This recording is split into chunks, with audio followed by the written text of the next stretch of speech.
Every plate served and every cocktail shaken supports more than a party. Carnival has impacted my long-term business and my life very good. Everyone should have a carnival. Carnival is when you make it, you know what I'm saying? I do mostly all the big shows. I fill in my form, pay my money, and wait for the shows. Next shifts come at 6 to midnight, and it goes until Wednesday morning. So we don't close. But you know you gotta make the money, so you gotta do what you gotta do. It brings revenue to the people of Saint Lucia. It supports a person, a family, a future. Carnival is an explosion of color. There is always a very euphoric feeling whenever Carnival is approaching. Because I have a full roster of regulars during the year, I start booking my regulars from May. Just yesterday, I was looking at my appointment book and I'm literally 2 pages deep, front to back with appointments, and I know it doesn't end there.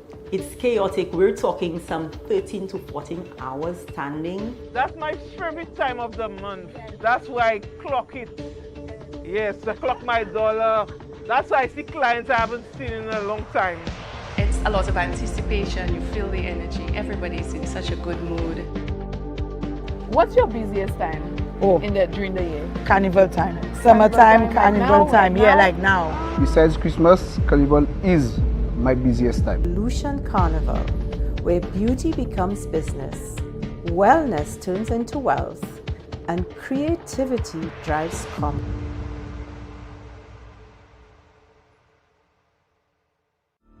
We stay true to our suppliers and our vendors being local, all locals. And we need to incorporate what our patrons really want to come and party and vibe with us. So we need to include that in the way we plan, the way we execute. It gives me such a high, just sitting back when you and watching people. You've done this. Yes, I think that is it. Enjoying themselves. Yeah, that's my high. Our biggest success, I would say, is the brand growth, the larger crowds, the loyal patrons, and also being a staple in Carnival.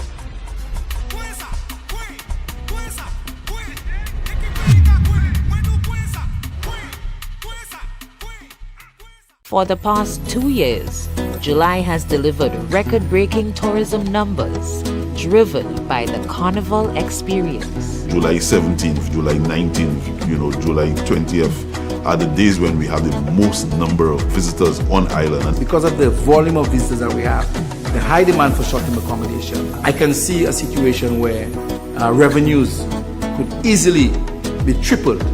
Most places will be fully booked out by January, maybe February, if people are that lucky. When it is that we speak of things in regards to the impact that Carnival is having, we could do so very confidently.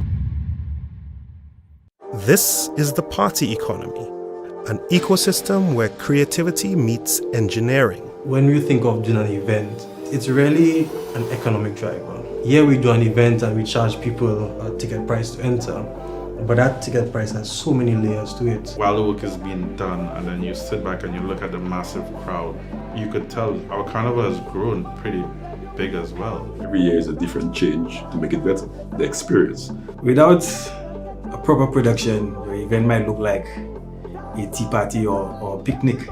It is production, it is precision, it is progress. Well,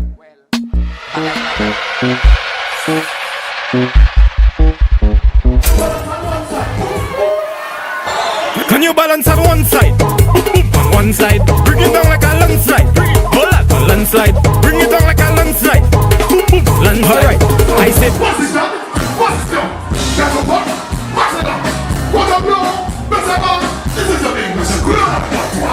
when I say Henry, you say segment Henry. My girl go down low, low, low, low. Bend and touch your toe. Your toe. Head or elbow. Elbow. Touch your seko, keke tabong sa lepo. You know that people don't want you and you don't want them make no noise. No tie up, none at all. Leave that man at home. No tie up, leave him home. I say. No tie up, no tie up. Leave that man at home. No tie up, none at all. Leave him home. I say. Jeune femme, ça pas à chat, ça c'est à Tiger. Oui, action gal, action, action gal, action, action gal, action. Make it bust like a pump action.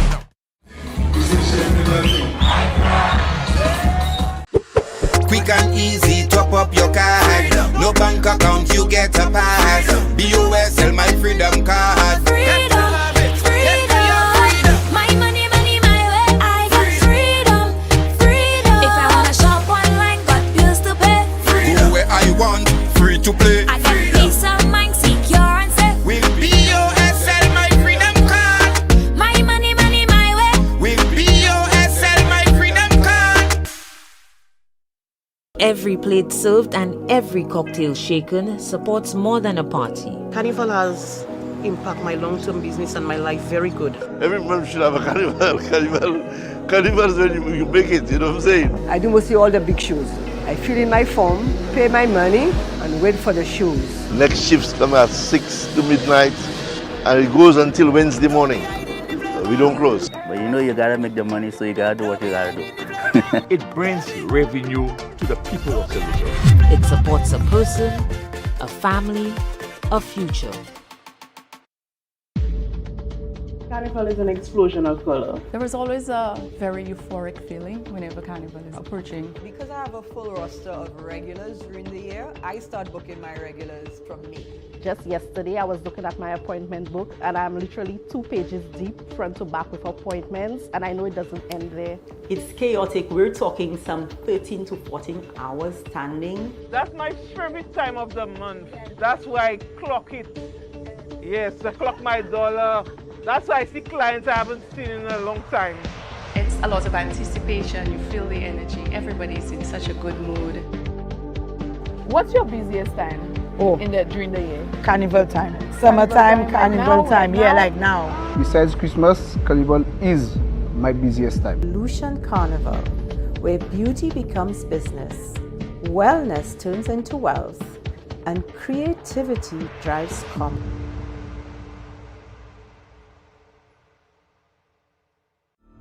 We stay true to our suppliers and our vendors being local, all locals. And we need to incorporate what our patrons really want to come and party and vibe with us for. We need to include that in the way we plan, the way we execute. It gives me such a high, just sitting back when you and know watching people. You've done this. Yes, I think that is it. Enjoying themselves. Yeah. That's my high. Our biggest success, I would say, is the brand growth, the larger crowds, the loyal patrons, and also being a staple in Carnival.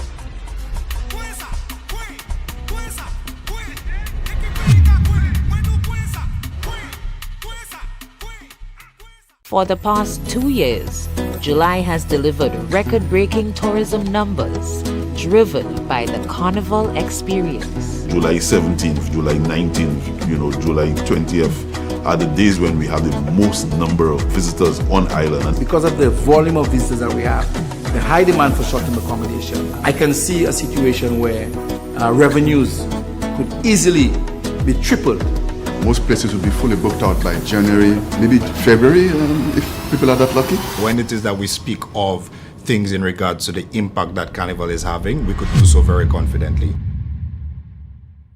This is the party economy, an ecosystem where creativity meets engineering. When we think of doing an event, it's really an economic driver. Here we do an event and we charge people a ticket price to enter, but that ticket price has so many layers to it. While the work is being done and then you sit back and you look at the massive crowd, you could tell our carnival has grown pretty big as well. Every year is a different change to make it better, the experience. Without a proper production, your event might look like a tea party or a picnic. It is production, it is precision, it is progress. Well,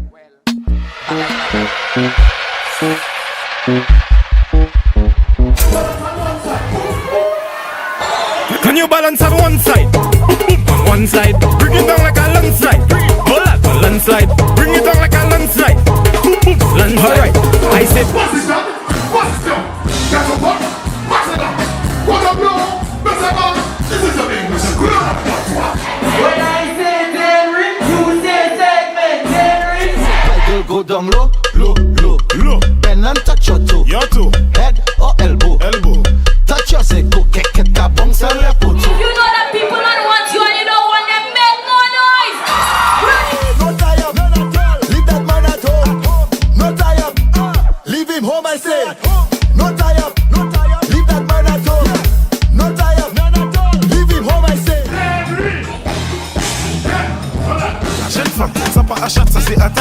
Wait, action gal, action, action gal, action, action gal, action. Make it bust like a pump action.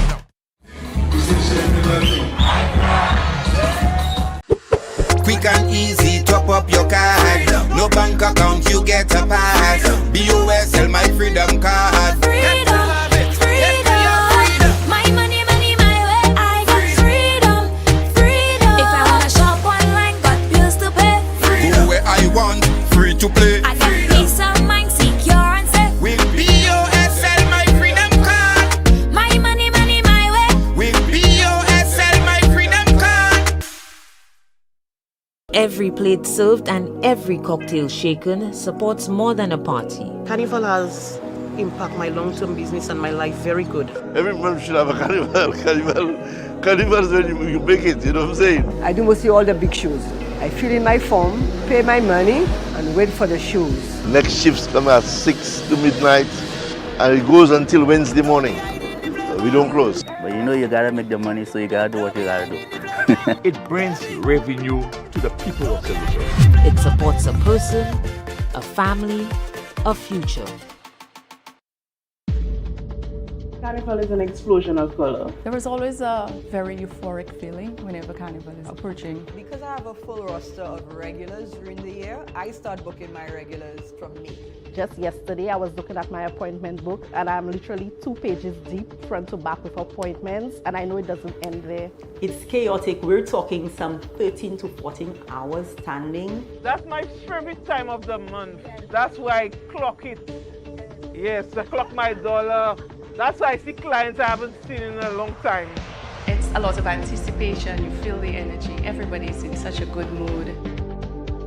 What's your busiest time during the year? Carnival time. Summertime, carnival time. Yeah, like now. Besides Christmas, Carnival is my busiest time. Lucian Carnival, where beauty becomes business, wellness turns into wealth, and creativity drives commerce.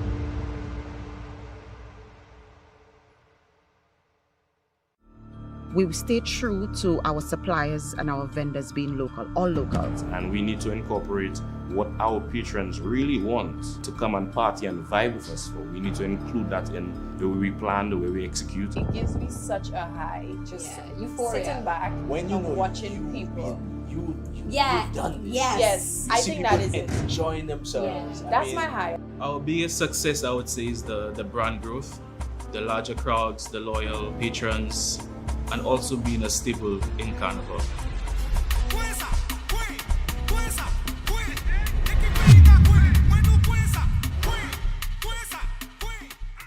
For the past 2 years, July has delivered record-breaking tourism numbers driven by the Carnival experience. July 17th, July 19th, July 20th are the days when we have the most number of visitors on island. And because of the volume of visitors that we have, the high demand for short-term accommodation, I can see a situation where revenues could easily be tripled.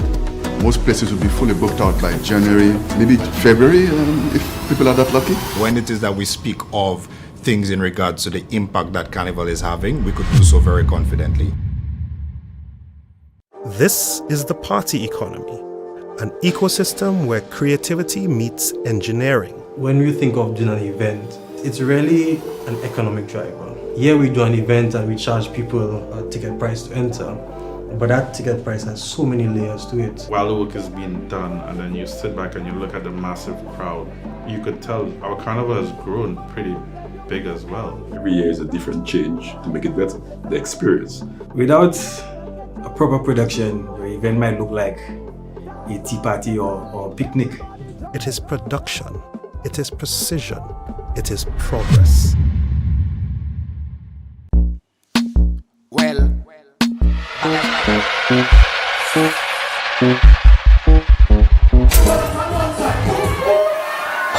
Can you balance on one side? On one side, bring it down like a landslide.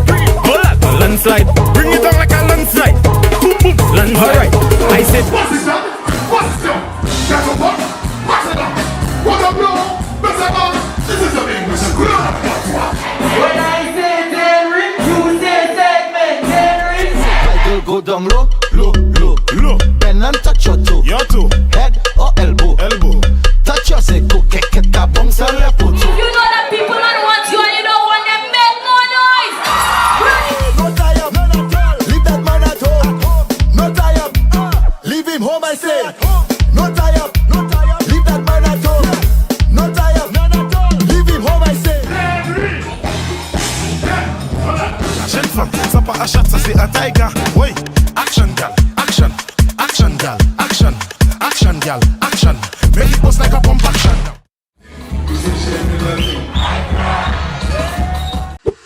Quick and easy, top up your card. No bank account, you get a pass. BOSL, my freedom card. Freedom, freedom. My money, money, my way. I got freedom, freedom. If I wanna shop online, but bills to pay. Go where I want, free to play. I got peace of mind, secure and safe. With BOSL, my freedom card. My money, money, my way. With BOSL, my freedom card.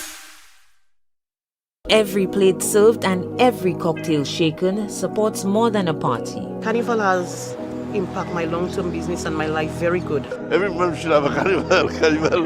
Carnival is when you make it, you know what I'm saying? I do mostly all the big shows. I fill in my form, pay my money, and wait for the shows. Next shifts come at 6 to midnight, and it goes until Wednesday morning. We don't close. But you know you gotta make the money, so you gotta do what you gotta do. It brings revenue to the people of Saint Lucian. It supports a person, a family, a future. Carnival is an explosion of color. There is always a very euphoric feeling whenever Carnival is approaching. Because I have a full roster of regulars during the year, I start booking my regulars from May. Just yesterday, I was looking at my appointment book and I'm literally 2 pages deep, front to back with appointments, and I know it doesn't end there. It's chaotic. We're talking some 13 to 14 hours standing. That's my favorite time of the month. That's why I clock it. Yes, I clock my dollar. That's why I see clients I haven't seen in a long time. It's a lot of anticipation. You feel the energy. Everybody's in such a good mood. What's your busiest time during the year? Carnival time. Summertime, carnival time. Yeah, like now. Besides Christmas, Carnival is my busiest time. Lucian Carnival, where beauty becomes business, wellness turns into wealth, and creativity drives commerce.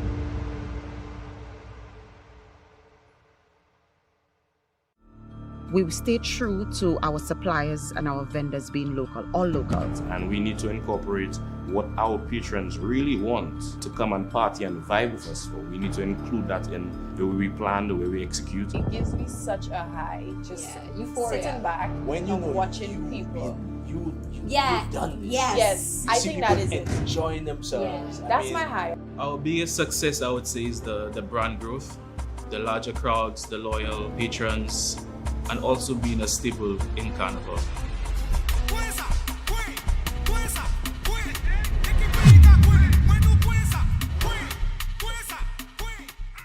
For the past 2 years, July has delivered record-breaking tourism numbers driven by the Carnival experience. July 17th, July 19th, July 20th are the days when we have the most number of visitors on island. And because of the volume of visitors that we have, the high demand for short-term accommodation, I can see a situation where revenues could easily be tripled.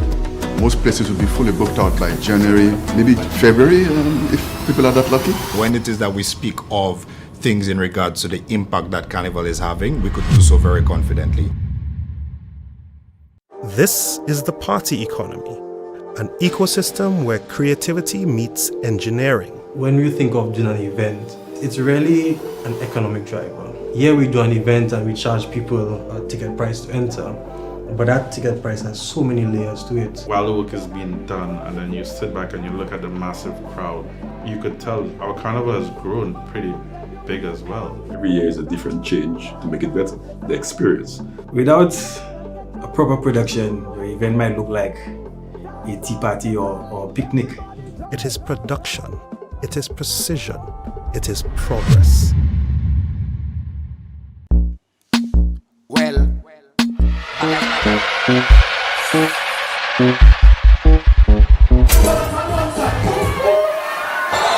New Balance on one side, on one side, bring it down like a landslide. Hold up, a landslide, bring it down like a landslide. Landslide. Alright, I said, what's it done? What's it done? That's a what? What's it done? What a blow? What's it done? This is a big mistake. When I say Henry, you say segment Henry. My girl go down low, low, low, low. Bend and touch your toe. Your toe. Head or elbow. Elbow. Touch your seko, keket ka bounce and lepo. You know that people don't want you and you don't want them make more noise. No tie up, none at all. Leave that man at home. No tie up, leave him home I say. No tie up, leave that man at home. No tie up, none at all. Leave him home I say. Jeune femme, ça pas à chat, ça c'est un tiger. Oui, action gal, action, action gal, action, action gal, action. Make it bust like a pump action.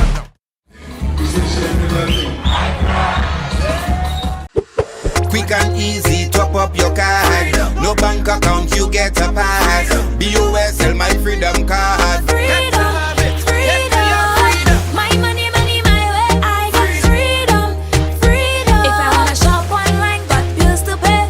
Go where I want, free to play. I got peace of mind, secure and safe. With BOSL, my freedom card. My money, money, my way. With BOSL, my freedom card.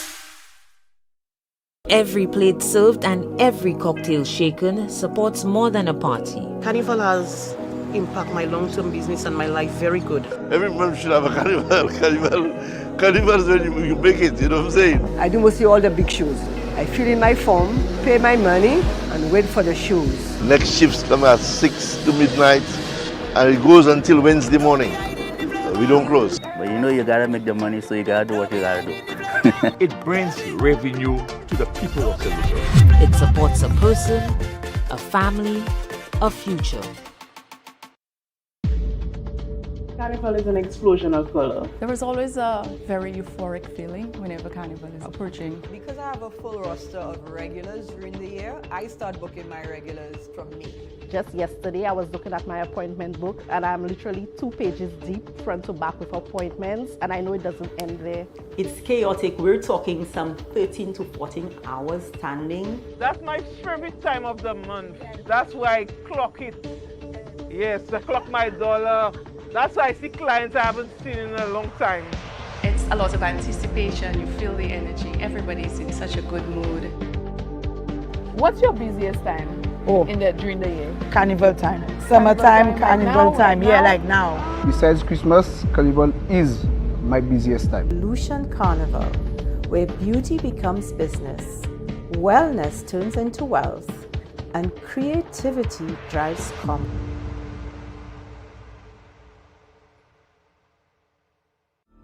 We stay true to our suppliers and our vendors being local, all locals. And we need to incorporate what our patrons really want to come and party and vibe with us for. We need to include that in the way we plan, the way we execute. It gives me such a high, just sitting back when you and watching people. You've done this. Yes, I think that is it. Enjoying themselves. Yeah, that's my high. Our biggest success, I would say, is the brand growth, the larger crowds, the loyal patrons, and also being a staple in Carnival.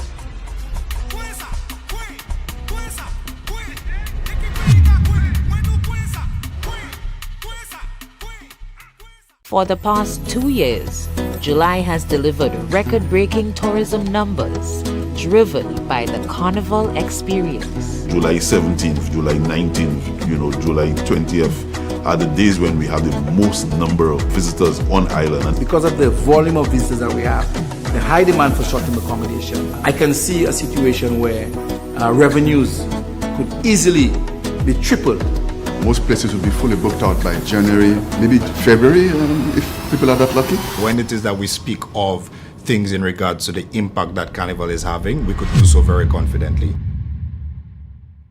This is the party economy, an ecosystem where creativity meets engineering. When we think of doing an event, it's really an economic driver. Here we do an event and we charge people a ticket price to enter, but that ticket price has so many layers to it. While the work is being done and then you sit back and you look at the massive crowd, you could tell our carnival has grown pretty big as well. Every year is a different change to make it better, the experience.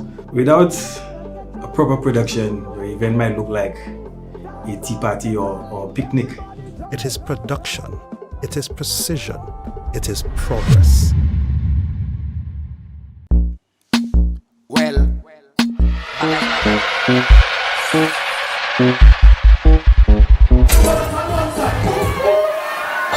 Can you balance on one side? On one side, bring it down like a landslide. Hold on, a landslide, bring it down like a landslide. Landslide. Alright, I said, what's it up? What's it up? That's a what? What's it up? What up, bro? What's it up? This is a English. When I say Henry, you say segment, Henry. I will go down low, low, low, low. Bend and touch your toe. Your toe. Head or elbow. Elbow. Touch your seko, keke ta bounce and left foot. You know that people don't want you and you don't want them make no noise. No tie up, leave that man at home. No tie up, leave him home I say. No tie up, leave that man at home. No tie up, leave him home I say. Action fam, ça pas à chat, ça c'est à tiger. Oui, action gal, action, action gal, action, action gal, action. Make it bust like a pump action.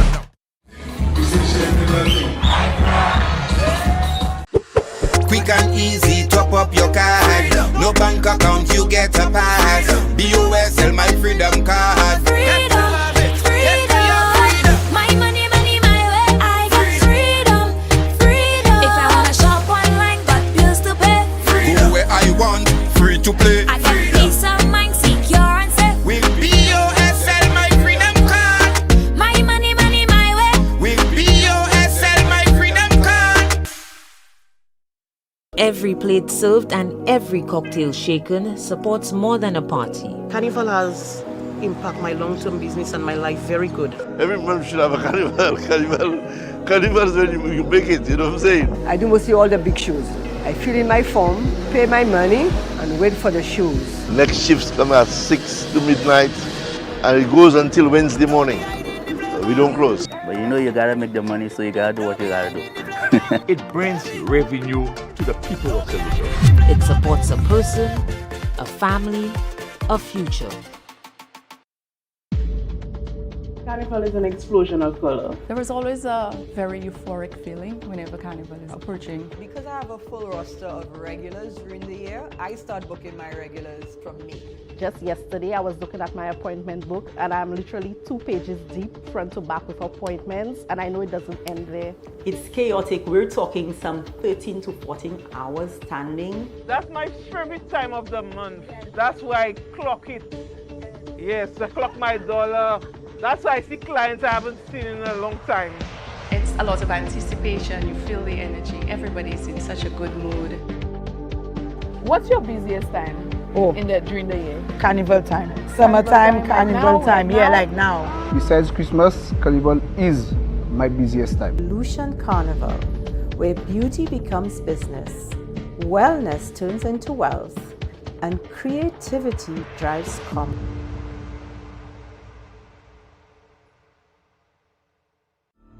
We stay true to our suppliers and our vendors being local, all locals. And we need to incorporate what our patrons really want to come and party and vibe with us for. We need to include that in the way we plan, the way we execute. It gives me such a high, just sitting back when you and watching people. You've done this. Yes, I think that is it. Enjoying themselves. Yeah, that's my high. Our biggest success, I would say, is the brand growth, the larger crowds, the loyal patrons, and also being a staple in Carnival.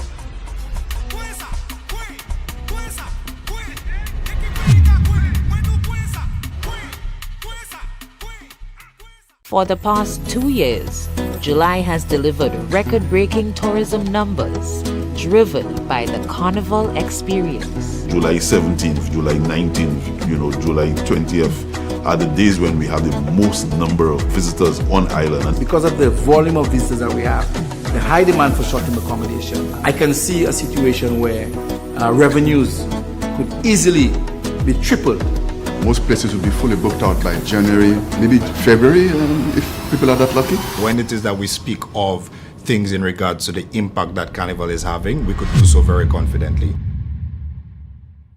This is the party economy, an ecosystem where creativity meets engineering. When we think of doing an event, it's really an economic driver. Here we do an event and we charge people a ticket price to enter, but that ticket price has so many layers to it. While the work is being done and then you sit back and you look at the massive crowd, you could tell our carnival has grown pretty big as well. Every year is a different change to make it better, the experience. Without a proper production, the event might look like a tea party or a picnic. It is production, it is precision, it is progress. Good mic, good sound. Well,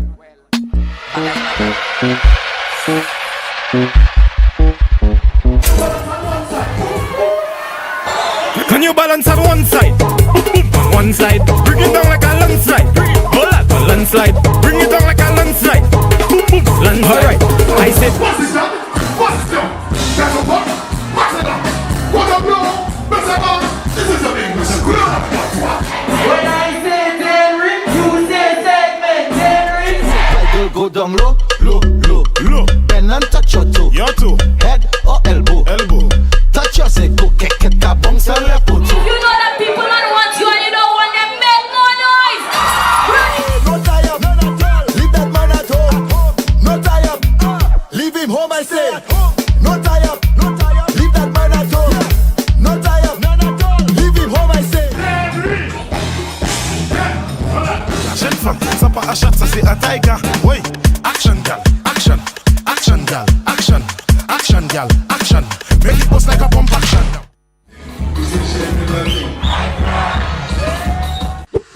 Quick and easy, top up your card. No bank account, you get a pass. BOSL, my freedom card. Freedom, freedom. My money, money, my way. I got freedom, freedom. If I wanna shop online, got bills to pay. Go where I want, free to play. I got peace of mind, secure and safe. With BOSL, my freedom card. My money, money, my way. With BOSL, my freedom card. Every plate served and every cocktail shaken supports more than a party. Carnival has impacted my long-term business and my life very good. Everyone should have a carnival. Carnival is when you make it, you know what I'm saying? I do mostly all the big shows. I fill in my form, pay my money, and wait for the shows. Next shifts come at 6 to midnight, and it goes until Wednesday morning. So we don't close. But you know you gotta make the money, so you gotta do what you gotta do. It brings revenue to the people of Saint Lucian. It supports a person, a family, a future. Carnival is an explosion of color. There is always a very euphoric feeling whenever Carnival is approaching. Because I have a full roster of regulars during the year, I start booking my regulars from Just yesterday, I was looking at my appointment books, and I'm literally 2 pages deep, front to back with appointments, and I know it doesn't end there. It's chaotic. We're talking some 13 to 14 hours standing. That's my favorite time of the month. That's why I clock it. Yes, I clock my dollar. That's why I see clients I haven't seen in a long time. It's a lot of anticipation. You feel the energy. Everybody's in such a good mood.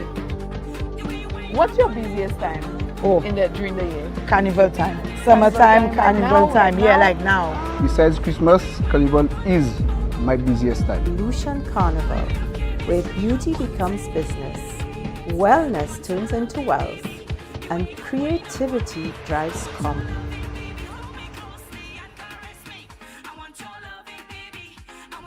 We will stay true to our suppliers and our vendors being local, all locals. And we need to incorporate what our patrons really want to come and party and vibe with us. So we need to include that in the way we plan, the way we execute. It's such a high, just sitting back and watching people. Yeah, Yes, I think that is it. Enjoying themselves. Yeah, that's my high. Our biggest success, I would say, is the brand growth, the larger crowds, the loyal patrons, and also being a staple in Carnival.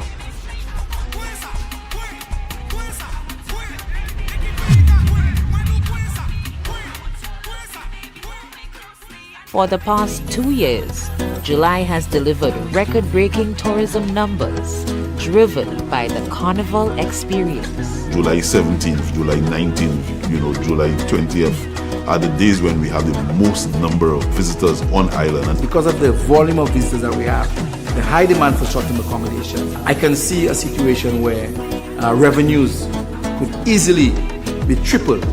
Most places will be fully booked out by January, maybe February, if people are that lucky. When it is that we speak of things in regards to the impact that Carnival is having, we could do so very confidently. This is the party economy, an ecosystem where creativity meets engineering. When we think of doing an event, it's really an economic driver. Here we do an event and we charge people a ticket price to enter. But that ticket price has so many layers to it. While the work is being done and then you sit back and you look at the massive crowd, you could tell our carnival has grown pretty big as well. Every year is a different change to make it better, the experience. Without a proper production, the event might look like a tea party or a picnic. It is production, it is precision, it is progress. Well,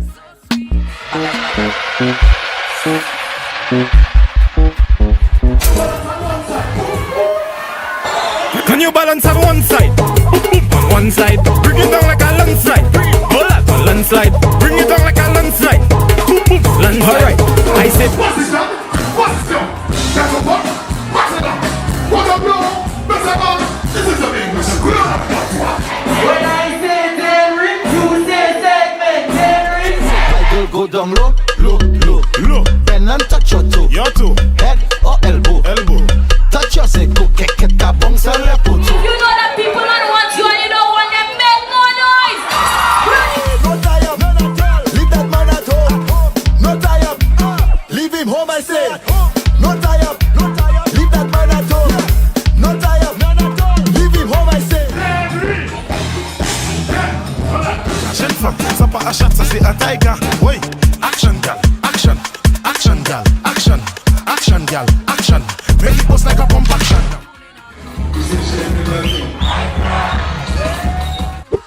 Quick and easy, top up your card. No bank account, you get a pass. BOSL, my freedom card. Freedom, freedom. My money, money, my way. I got freedom, freedom. If I wanna shop online, got bills to pay.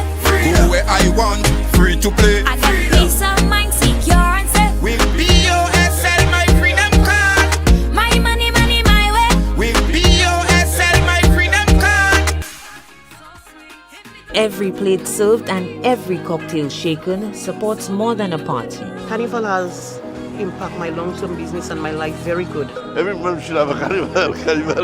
Carnival is when you make it, you know what I'm saying? I do mostly all the big shows. I fill in my form, pay my money, and wait for the shows. Next shifts come at 6 to midnight, and it goes until Wednesday morning. We don't close. But you know you gotta make the money, so you gotta do what you gotta do. It brings revenue to the people of Saint Lucian. It supports a person, a family, a future. Carnival is an explosion of color. There was always a very euphoric feeling whenever Carnival was approaching. Because I have a full roster of regulars during the year, I start booking my regulars from me. Just yesterday, I was looking at my appointment book, and I'm literally 2 pages deep, front to back with appointments, and I know it doesn't end there.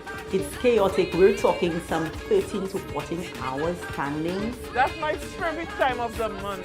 That's why I clock it. Yes, I clock my dollar. That's why I see clients I haven't seen in a long time. It's a lot of anticipation. You feel the energy. Everybody's in such a good mood.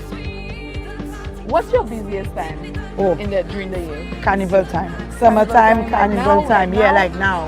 Besides Christmas, Carnival is my busiest time. Lucian Carnival, where beauty becomes business, wellness turns into wealth, and creativity drives commerce.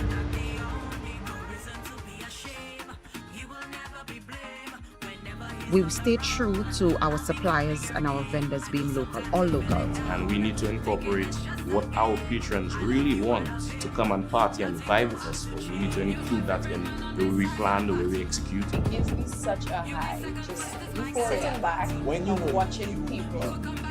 Yes. I think that is it. Enjoying themselves. Yeah. That's my high. Our biggest success, I would say, is the brand growth, the larger crowds, the loyal patrons, and also being a staple in Carnival.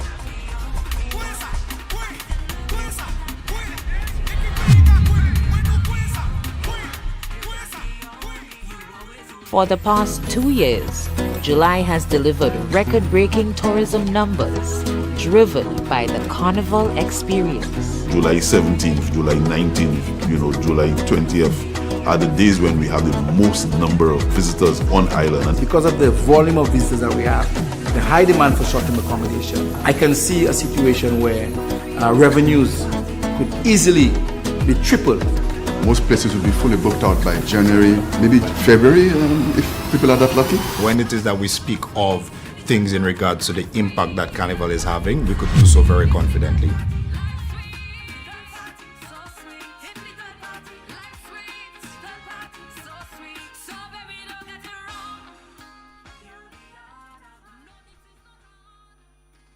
This is our second year hosting Listwa Kannaval.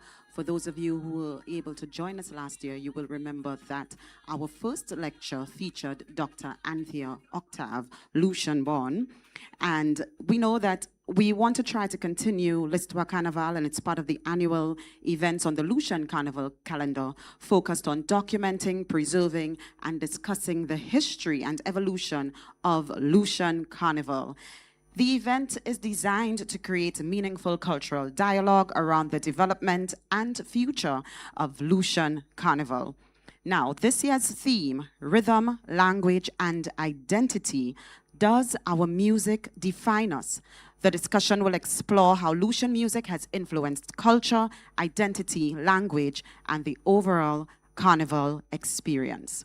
Now, this year's featured lecturer is Dr. Ronald T. Francis, one of my very good friends, and he's a lecturer in linguistics at the University of the West Indies Cave Hill campus.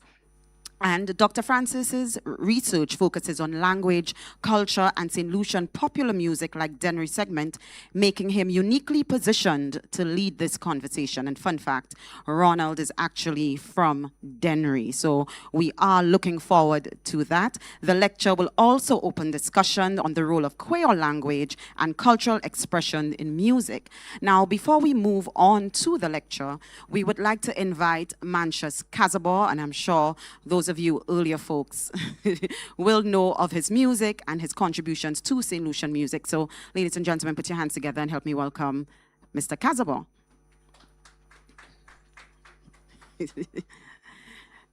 Hi, good evening. How are you? Good evening. I feel good and happy to be here. You're happy to be here with this couch? The couch is comfy? Nice and soft. Nice and comfy. Love the shirt. I see that you're representing. I am representing, Somebody saw me earlier and they said, oh, wow, you have crowns. It's like an affirmation. And you do have two crowns, right? You do have two OECS. At the time when we did the OECS Soca Monarch, you have two crowns. Two OECS Soca Monarch crowns. And that was very early back in the day. Very early with, first of all, I did I Doing a Thing. A lot of people know it as she looking good. That's the name of the song? Yeah, I Doing a Thing. I Doing a Thing. And then We Making Love. That was my track. The year after, yeah. The year after that. And you're also very involved in education. I would have read up a little bit about that you're involved in education through piano teaching. Absolutely. I've done a lot with regards to the piano online. For instance, I have a YouTube channel with over 400 and something thousand subscribers. Wow. Yeah. Wow, that's impressive. That's impressive. Almost 500,000. And, books on Kindle, on the piano, courses on Udemy. A lot with regards to the piano, with regards to music, music theory, pianokeyboardguide.com. I've been doing it for a long time, since I started that in 2003. Right. So that is shortly after you started actually, participating in competition, right? Exactly. Before that, I had been on a cruise ship. And Okay. I didn't want to be on a cruise ship. I was missing home, missing St. Lucia. Plus, I had done Make Around and Fire Burn Them. Oh, I remember those songs. Yes. Burn Them. The previous year, I remember being on a ship and there was a St. Lucian saying, hey, I don't want to say that, but she said, hey, he's famous in St. Lucia. So I had to be home. So, I started doing that and working online. Yeah, I did that. And So that was in 2002. So you have over 2 decades of experience as a performer and songwriter. So tell me, how have you seen St. Lucia's music industry evolve since then? Oh, wow, I've seen a lot happen with regards to that. I remember way back then, coming to the shows, being very young, and you would see the Trinidadians getting a lot of crowd response. Everybody would be waving for the Trinidadians, and we were still doing the fast calypso, which, you dance, but it's not really the jump and wave kind of thing. And when Manchas, even Ninja Dan, even Alpha, came on the scene, things started to change. That is when the music changed, because it was a lot of fast calypso, but we started doing more soca with music like We Making Love. And you see us getting the crowd response, the hands in the air, just like the Trinidadians. So a lot changed. That was a period in around 2002, 3, 4, that period where the music, St. Lucia music started to change. Even things I did, I remember doing a thing and doing the brass line, doing it very short because, being young then and seeing what's happening, I realized, okay, people don't want to hear that long brass. So I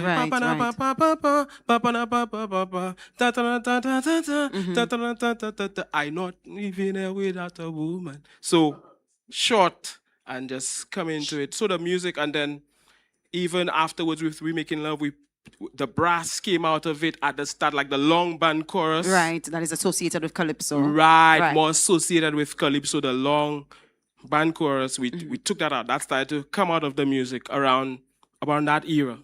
A lot to what we have now. Yeah, a lot. It's like some people say, like we set the foundation. I let them say it. Yes, well, we can agree that you did. you did set the foundation. Yeah. Do you think that, with looking at the way the music has evolved, would you say that Trinidad's influence has a lot to do with that on our music, or do you think that St. Lucians have found their sound over the years? Okay, so even back then, when I came on the scene, I ensured that I brought out the Lucianness, even things with like Make a Wrong. Right. Making it look, I not leaving here without a woman. Right, that's like very, real Lucian. Right. So because I saw the phrasing being very St. Lucian. Very St. Lucian, using our dialect. Right. Because I saw the Jamaicans doing their thing, the Trinidadians doing their thing. So yes, the Trinidad music had an influence, but it was still Lucian. It was still Lucian with, the terms we use, even the style of music was very Lucian. So moving forward, we have seen even more Lucianness in the music, even with what's happening today. We have to, fast forward to today, January segment. Right. We can't get more Lucian than that. Sometimes I wanted to say, sometimes it's even too Lucian, but that's just a joke. A lot of Lucianness in the music. So what we're doing, and it comes from us. We are influenced. Yes, we are influenced. Every music, all music is influenced. Is influenced. Whether the Trinidadians are influenced, nothing is truly original. Right. Nothing is truly. Agreed. Every music, all music is influenced. So, but it is still us. It is still St. Lucian. It is still what comes from us, what we picked up here, there, and everywhere, whether from Africa, whether from Trinidad, whether even from America, wherever, because, whether you call it I know in sociology probably they say acculturation or whatever. Right. But it's influence, but it is still Lucian. Even the way we speak, it's still us. Exactly. So our music is our music.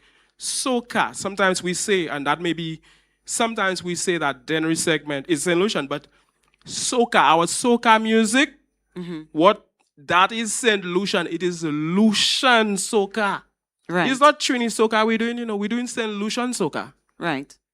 Because I cannot sound, even if I cannot sound like a Trinidadian, I could only be a Lucian. You understand? So it's Lucian music. Let us not feel like, oh, that is not ours. People say that often. That is not ours. It's not ours. I grew up, I was born in St. Lucia. I'm doing music. I'm just being a Lucian. So how is it something else? It is our music.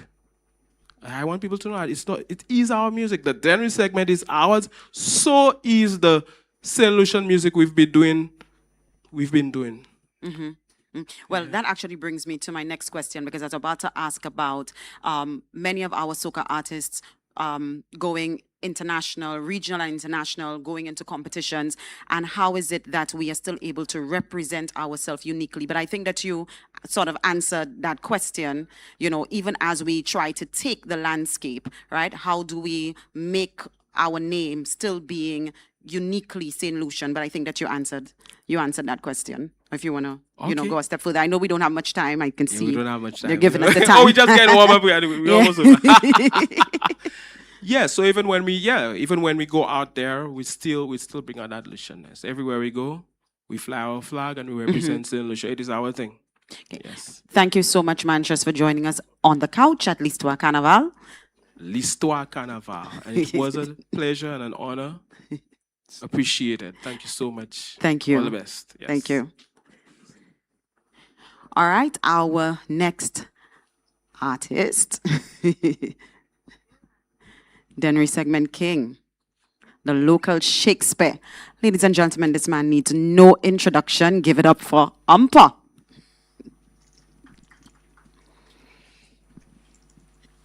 How are you?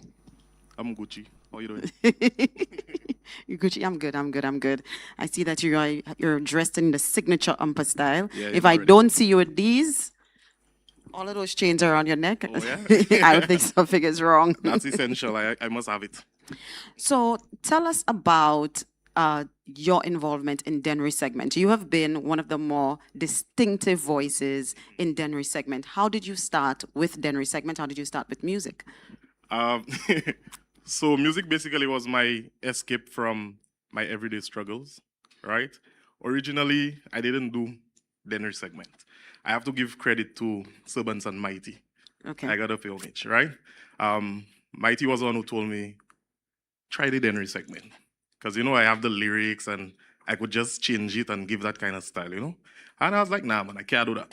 Because I was more into reggae and dancehall until I gave it a try, So that's how I got involved in the genre, basically. Okay. So once you gave it a try, you got stuck. Well, yeah, I got stuck for sure.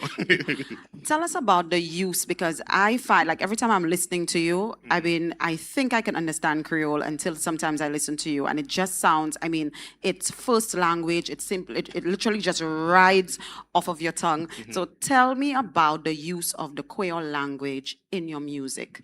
All right, so I feel like the Creole language in the music basically give it that distinct flavor, that distinct taste. You know what I mean? So me growing up from Dennery, basically we would speak Creole every day, all the time, fluently. You know what I mean? And I feel like adding the Creole to the Dennery segment was just very easy for me. Okay. Yeah. All right. One last question for you. I remember many moons ago when Kaka would have won Soca Monarch with a Lung Kaka. I remember that there was a whole argument that our Creole could not have been exported in music and that people would not understand, right? And I remember that being this whole debate. And I remember thinking that we bring in people like Kassav to perform, so what is the difference? However, now we are seeing that, you're all over the world performing. You go to the parties in other countries and they're playing the Dennery segment. What do you think is the difference between then when 𝐾𝐴𝐞𝐬 did it and now where people like you, mighty servants, are doing it? I feel you have to give people time. Yeah, give people time to get accustomed. So I feel back then it was probably a bit new to them. So that's why they basically was against that. But then we came in as youth, and once the youth can relate to youth, basically once we have that following, they don't have a choice but to accept it. Do you think that the rhythm itself, and probably very similar to what Manchas would have said before, in terms of probably having those lines that even when I cannot speak the language, that I'm able to repeat it, platate, and so do you think that that may also help with being easily exported? Actually, yes, because I've had people reach out to me, and they tell me like, they don't know how to speak Creole, but just listening to the music, it has taught them a lot of Creole words and lines, and yeah. All right, so what's next for Ampa? Too many things. Too many things. Too many things to discuss on the couch. Yeah. Thank you very much. I know we have to be very short and quick. Thanks for having me. Yeah. Thank you for being here. All right.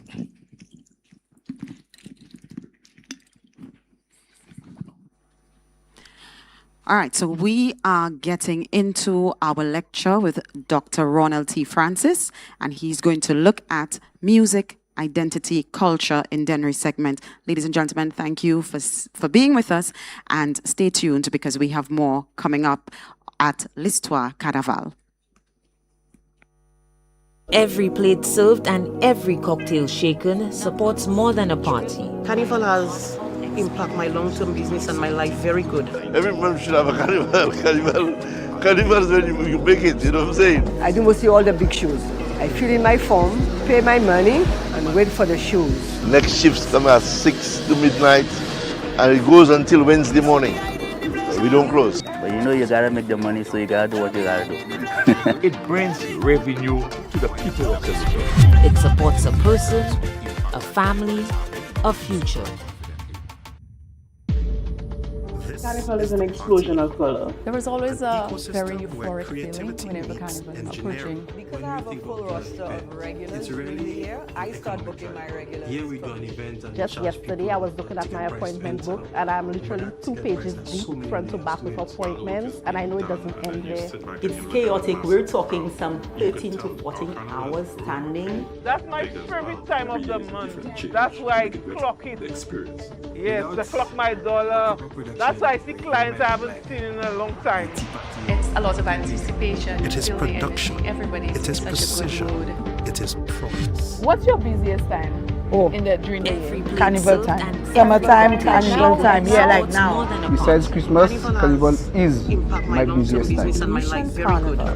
Where beauty becomes business, wellness turns into wealth, I do see all the and big shows. I creativity fill in my drives form, pay my money, and wait for the shows. Next shifts come at 6 to midnight, and it goes We've until stayed Wednesday true morning. to our We suppliers don't and close. our vendors. You gotta make the all money, so you local. gotta do what We you need gotta to do. incorporate what our patrons really want to come and party and vibe with us. We need to include that in the way we plan, the way we execute. It gives me such a high. Just Quick and easy, top up your card. No bank account to get a pass. Yes, I think that is Sell my freedom card. That's my high. Our biggest success, I would say, is the brand growth, the larger crowds, the loyal patrons, and also being a staple in Carnival. Where I want, free to play.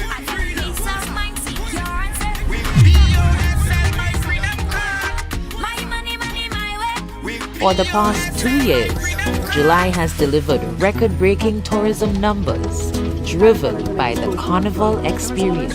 July 17th, July 19th, July 20th are the days when we have the most number of visitors on island. Because of the volume of visitors that we have, the high demand for short-term accommodation, I can see a situation where revenues could easily be tripled. Most places will be fully booked out by January, maybe February, if people are that lucky. When it is that we speak of things in regards to the impact that Carnival is having, we could do so very confidently. It's a lot of anticipation. This is the party economy, Everybody's in such an ecosystem where creativity meets engineering, When we think of doing an event, it's really an economic driver. Here we do an event and we charge people a ticket price to enter, but that ticket price has so many layers to it. While the work is being done and then you sit back and you look at the massive crowd, you can tell our carnival has grown pretty big as well. Every year is a different change to make it better, the experience. Without a proper production, the event might look like a tea party or a picnic. It is production, it is precision, it is progress. We need to include that in the way we plan, the way we execute. It gives such a high.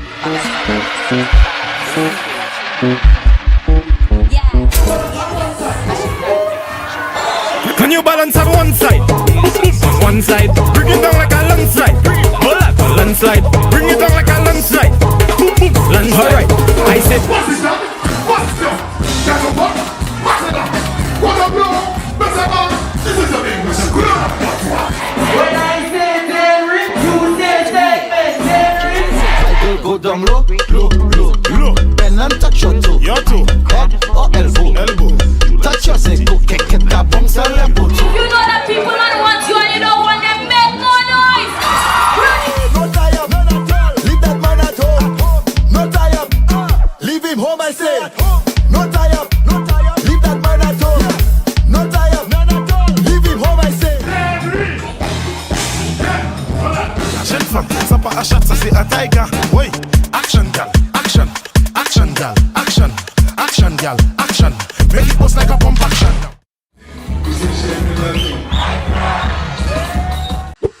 Quick and easy, top up your card. No bank account, you get a pass. BOSL, my freedom card. Freedom, freedom. My money, money, my way. I got freedom, freedom. If I wanna shop online, but bills to pay. Go where I want, free to play. I got peace of mind, secure and safe. With BOSL, my freedom card. My money, money, my way. With BOSL, my freedom card. Every plate served and every cocktail shaken supports more than a party. Carnival has impacted my long-term business and my life very good. Every month should have a carnival. Carnival is when you make it, you know what I'm saying? I do see all the big shows. I fill in my form, pay my money, and wait for the shows. Next shifts come at 6 to midnight, and it goes until Wednesday morning. We don't close. But you know you gotta make the money, so you gotta do what you gotta do. It brings revenue to the people of Saint Lucian. It supports a person, a family, a future. Carnival is an explosion of color. There is always a very euphoric feeling whenever Carnival is approaching. Because I have a full roster of regulars during the year, I start booking my regulars from May. Just yesterday, I was looking at my appointment book, and I'm literally 2 pages deep, front to back with appointments, and I know it doesn't end there. It's chaotic. We're talking some 13 to 14 hours standing. That's my favorite time of the month. That's why I clock it. Yes, I clock my dollar. That's why I see clients I haven't seen in a long time. It's a lot of anticipation, you feel the energy, everybody's in such a good mood. What's your busiest time during the year? Carnival time. Summertime, carnival time. Yeah, like now. Besides Christmas, Carnival is my busiest time. Lucian Carnival, where beauty becomes business, wellness turns into wealth, and creativity drives commerce.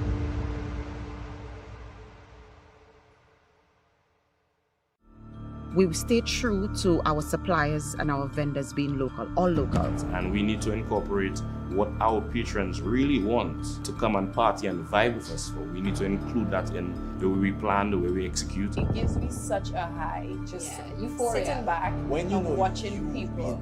You've done this. Yes, I think that is it. Enjoying themselves. Yeah, that's my high. Our biggest success, I would say, is the brand growth, the larger crowds, the loyal patrons, and also being a staple in Carnival.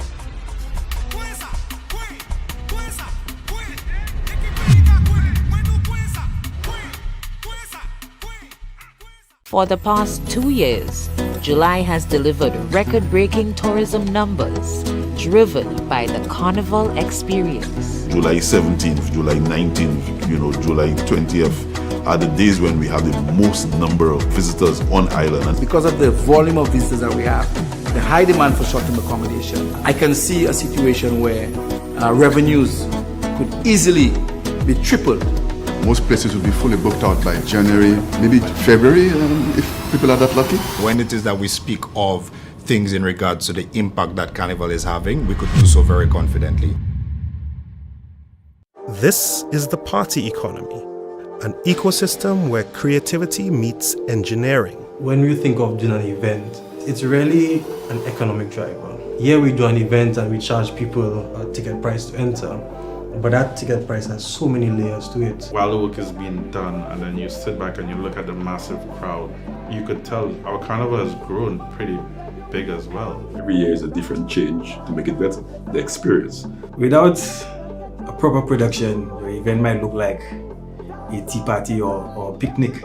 It is production, it is precision, it is progress. Well,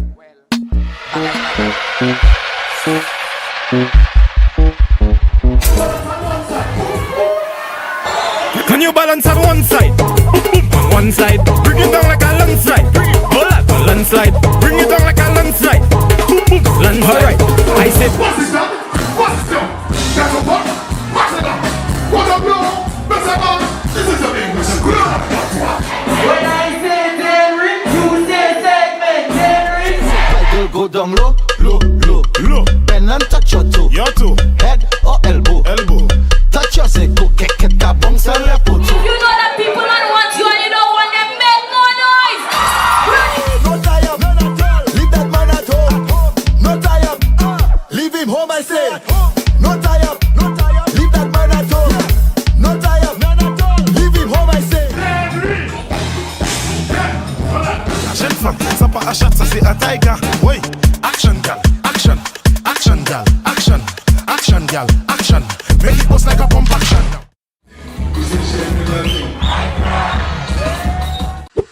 Quick and easy, top up your card. No bank account, you get a pass. BOSL, my freedom card. Freedom, my money, money, my way. I got freedom, freedom. If I wanna shop online, got bills to pay. Go where I want, free to play. I got peace of mind, secure and safe. With BOSL, my freedom card. My money, money, my way. With BOSL, my freedom card. Every plate served and every cocktail shaken supports more than a party. Carnival has impacted my long-term business and my life very good. Every man should have a carnival. Carnival is when you make it, you know what I'm saying? I do mostly all the big shows. I fill in my form, pay my money, and wait for the shows. Next shifts come at 6 to midnight, and it goes until Wednesday morning. We don't close. But you know you gotta make the money, so you gotta do what you gotta do. It brings revenue to the people of Saint Lucian. It supports a person, a family, a future. Carnival is an explosion of color. There is always a very euphoric feeling whenever Carnival is approaching. Because I have a full roster of regulars during the year, I start booking my regulars from May. Just yesterday, I was looking at my appointment book and I'm literally 2 pages deep, front to back with appointments, and I know it doesn't end there. It's chaotic. We're talking some 13 to 14 hours standing. That's my favorite time of the month. That's why I clock it. Yes, I clock my dollar. That's why I see clients I haven't seen in a long time. It's a lot of anticipation. You feel the energy. Everybody's in such a good mood. What's your busiest time during the year? Carnival time. Summertime.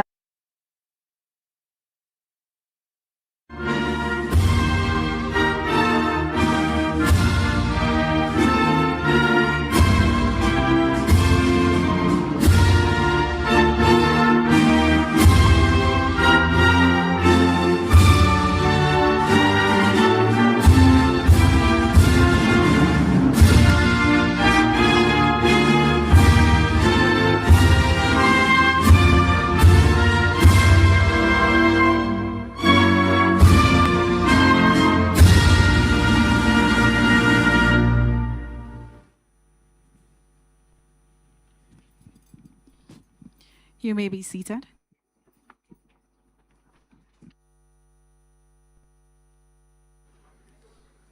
Good evening, everyone.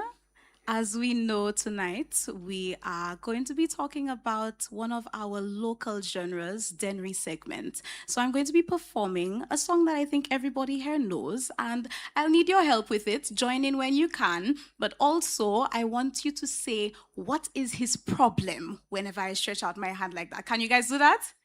Let's try that. 1, 2, 3, 4. All right, we're ready to go.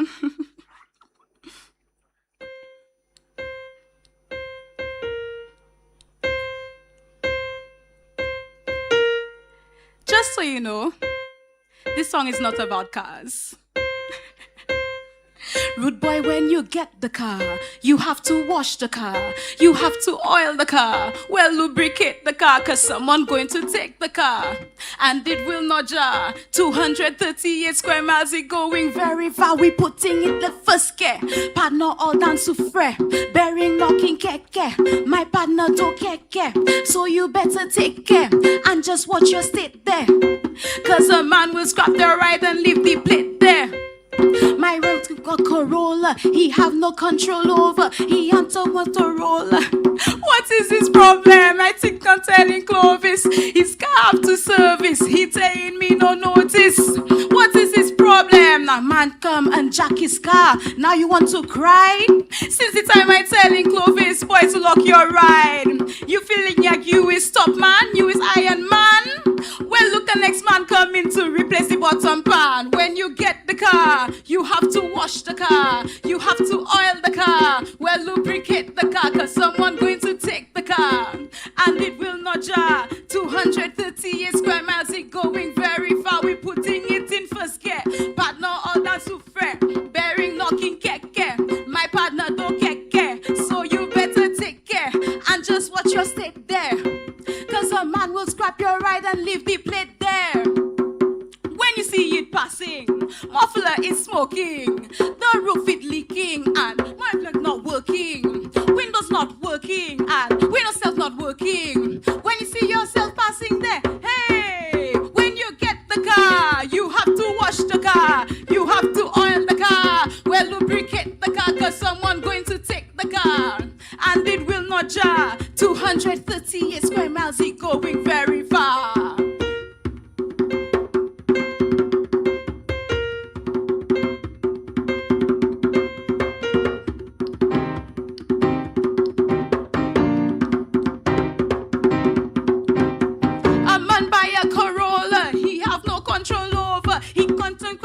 Let's go. What is his problem? I keep on telling Clovis, his car have to service, he paying me no notice.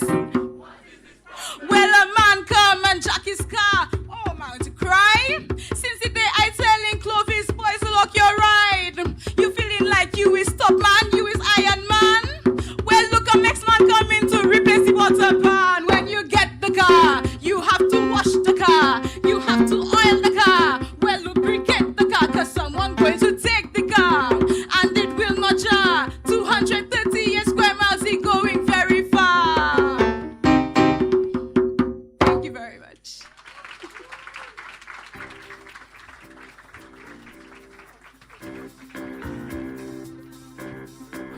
Usa sampale bakayat la. Uni quality, uni quantity.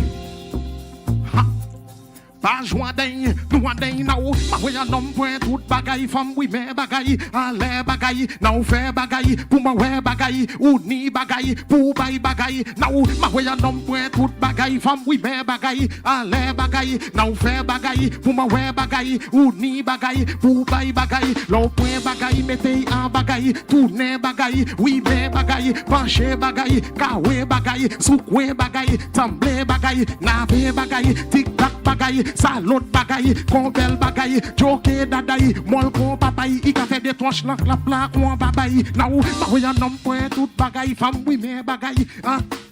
Now fait bagaille, pour ma way bagaille, ou ni bagaille, pour bay bagaille. Now, ma way un homme point tout bagaille, femme oui mais bagaille, allez bagaille. Now fait bagaille, pour ma way bagaille, ou ni bagaille, pour bay bagaille. bagay, l'envoi bagay, l'été en bagay, tourner bagay, oui mais bagay, pencher bagay, kawe bagay, soukwe bagay, trembler bagay, naver bagay, tic-tac bagay, salot bagay, compel bagay, choquer daday, molkon papay, il ka fait des tranches dans la plat.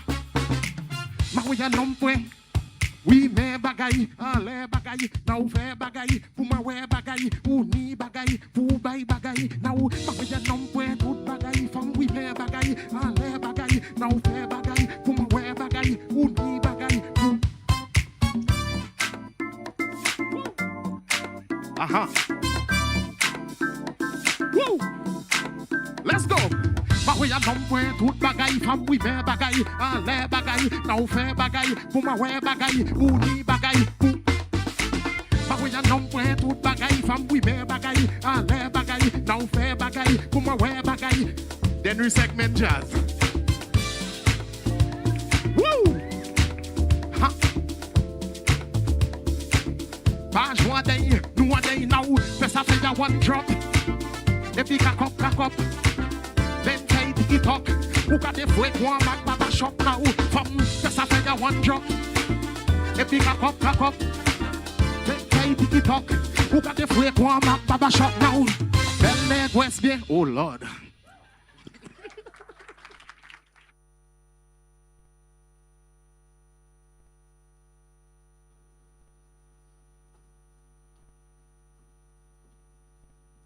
Thank you, Ampa and Saint Lucian, former National Carnival Queen.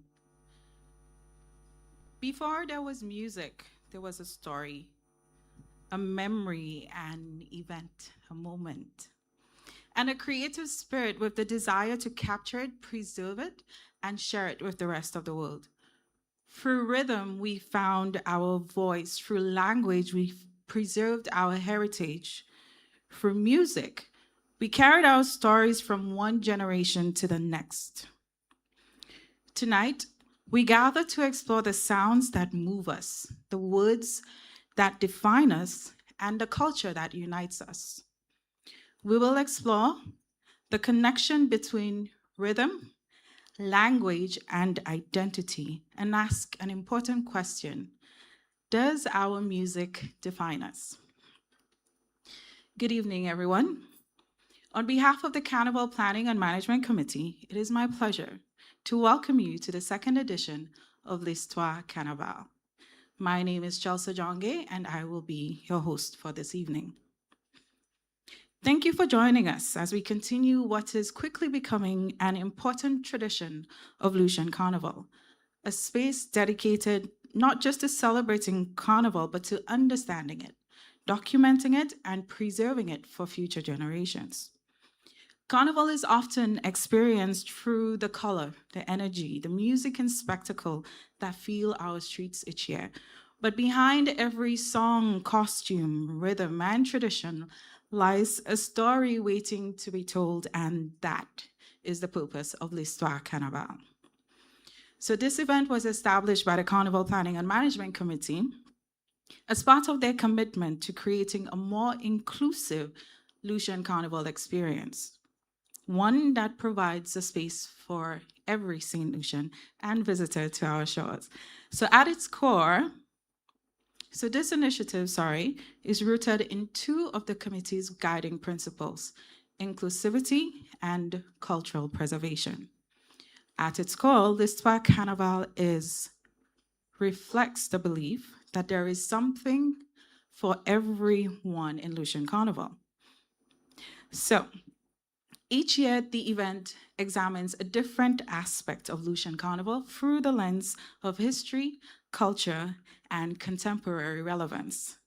Tonight, we turn our attention to one of the most powerful forces in Carnival and in society itself: music. And so with that foundation, we arrive at tonight's theme: rhythm, language, and identity. Does our music define us? It is a question that is both simple and profound. From the chants and folk traditions of our ancestors to calypso, soca, and the emergence of Dennery segment, our music has continuously evolved. But as our music evolves, so too does the conversations around it. How does music shape our identity? How does language influence the way we express ourselves through song? What role does music play in preserving culture while embracing change? And perhaps most importantly, does our music define us, or do we define our music? We're honored to welcome tonight another St. Lucian lecturer to deliver tonight's featured lecture and provide the foundation of our discussion. Following the lecture, we will hear from an accomplished panel representing music, culture, media, education, and Carnival on a whole. They will each share their own perspectives, experiences, and insights on the theme raised. And because the culture belongs to all of us, the conversations will not end there.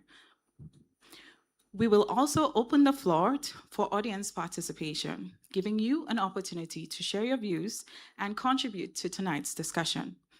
So this evening, we invite you to listen, reflect, question, and engage as we explore the rhythms, language, and expressions that continue to shape St. Lucia and Lucian Carnival. Ladies and gentlemen, welcome to Listwa Kannaval 2026. And now it is my distinct pleasure to introduce our featured lecturer for this evening. Our presenter is not just a proud St. Lucian, but he hails from the community of Dennery. His work sits at the intersection of language, culture, identity, and social change. Dr. Ronald Francis is a lecturer in linguistics with the Department of Language, Linguistics, and Literature at the University of the West Indies, 𝐾𝐵IL campus in Barbados. He holds a PhD in linguistics and a Bachelor of Arts degree with honors in Atlantic Creoles, in linguistics, and Spanish from the University of the West Indies. His research focuses on Atlantic Creoles, applied and corpus linguistics, and world Englishes, while also examining issues of social justice, discrimination, and attitudes in education and culture. He currently serves as Executive Secretary for the Society of Caribbean Linguistics. More importantly for us this evening, Dr. Francis has developed a growing body of research exploring the relationship between language, culture, and St. Lucian popular music. Ladies and gentlemen, please join me in welcoming our lecturer this evening for Listwa Kannaval 2026, Dr. Ronald Francis.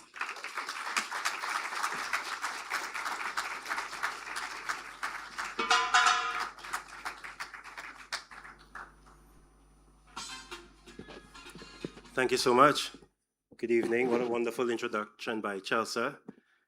I usually arrive at my lectures slightly late and a little disheveled, and my students are wearing jeans and t-shirts, and occasionally they're even wearing pajamas. So you are today the most glamorous audience I have ever had.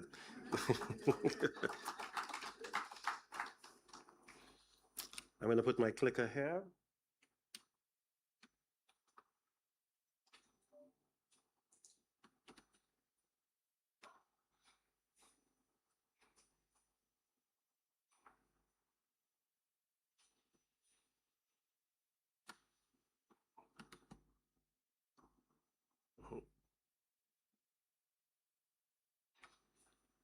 Right. Wonderful. So today I will be speaking about language, rhythm, and cultural practice in St. Lucian popular music. I like to start with gratitude. That's how I start my day. So I want to start by saying thank you to Carnival St. Lucia for inviting me. I want to specifically call out Chelsea and Monique, who have shown me so much hospitality since I've been here, and Tammy and Stacy and the entire team, and to thank my family for coming out to support me. I also want to just mention my colleagues and friends who are online and watching. There are many linguists looking online at this lecture right now, and I hope to represent them well. If you've ever attended one of my lectures, you know that I'm very clear in my objectives from the very beginning. So today I want to ask some questions. So we're going to ask questions together. We'll do some theory and some method because I'm an academic and I like to sound of my own voice. We'll talk about what's in Dennery's segment, and specifically I will focus on the rhythm and the language and the culture. And as part of culture, I will assess some of the research I've done on attitudes. And then finally, because it is the job of academics to warn, to advise, to talk, and to think highly of ourselves and our opinion, I will offer some considerations for discussion. Is that okay? Thank you so much. So the question that we are looking at today is, does our music define us? And the short answer is yes. But I've been invited to give it a long answer, and that's what I'll do for the next hour. But I think that there's another, perhaps more important question, and that question is, do we define our music? Would you agree that we do? We do define our music, and I would like to break down the question into some sub-questions, if I may. So how much of popular music in St. Lucia is defined perhaps by our folk culture, the folk music that we have? What is the linguistic composition of popular music in St. Lucia? And what aspects of St. Lucian culture feature prominently in our music? And in order to do that, we're going to theorize a bit. So I'm going to take you on a little bit of a theory journey so that we can be guided by theory in our analysis. Right? So I want to look at popular music in St. Lucia through a theory by a professor called Pierre Bourdieu, which is called the theory of practice. And essentially, very simplified, the theory of practice is the idea that social actions are not completely the result of rule following, but they are internalized dispositions. They are habits. They are things that we learn over time. They're concrete. They're inside of us. And these things are constantly interacting with our social environments that also feed our dispositions. Are we getting a little too heavy here? We're simplifying, okay? So essentially, we are shaped by our social history, which we will talk about, but we choose our actions based on our social limits. Things like education, right? Technical expertise, class, where you're born, race, gender, right? So we are conditioned and shaped by our environment, and our environment also determines what we can do. And there are three key terms that we have to think about. The first one being habitus, and you can see the core of the term in it already, right? Unconscious habit, so that's your gut feeling, right? All of the things that you know by nature, the taste, the things that you like, and specifically for us today, language. There's also capital. That's the resources available to you. So capital can be economic, for example, money, and that's generally the most important capital in societies. Educational, cultural, and symbolic. So for us, something like heritage, identity, Creole would be some kind of cultural capital. And then, of course, there is the field. There is where this entire game happens. Some scholars even call it the game or the market. And I like the term market for our lecture today. It is the social environment where your habitus breathes, where you explore the capital that you have. And that is work, that is school. It's even the road. It's Carnival, right? Carnival is one of the fields. It's where you compete for status. And it is governed by a system of sanctions and censorship. It's about what you censor and what you allow. Is everybody with me so far? I like to check in, and I like an active audience, okay? So, of course, I have a duty of care to tell you how I collected my data. All scholars must do it.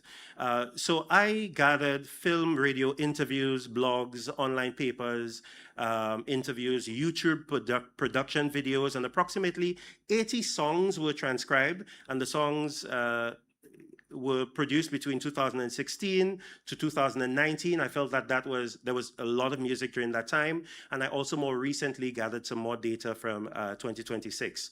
And I formed two corpora, that's just a fancy word to say bodies of text, right? So two separate corpora were established, interviews and production, as well as lyrics, and I did some analysis on the interviews and production corpus, and I did some analysis on the lyrics corpus. Of course, the interviews and vlogs were only partially transcribed, so I only took what I needed. The songs, however, were fully transcribed. The songs were cleaned, that is to say, I removed irrelevant content like all of the introductions, the party promotions, I omitted that, and then I coded all of my data in QDA Minor, which is text analysis software.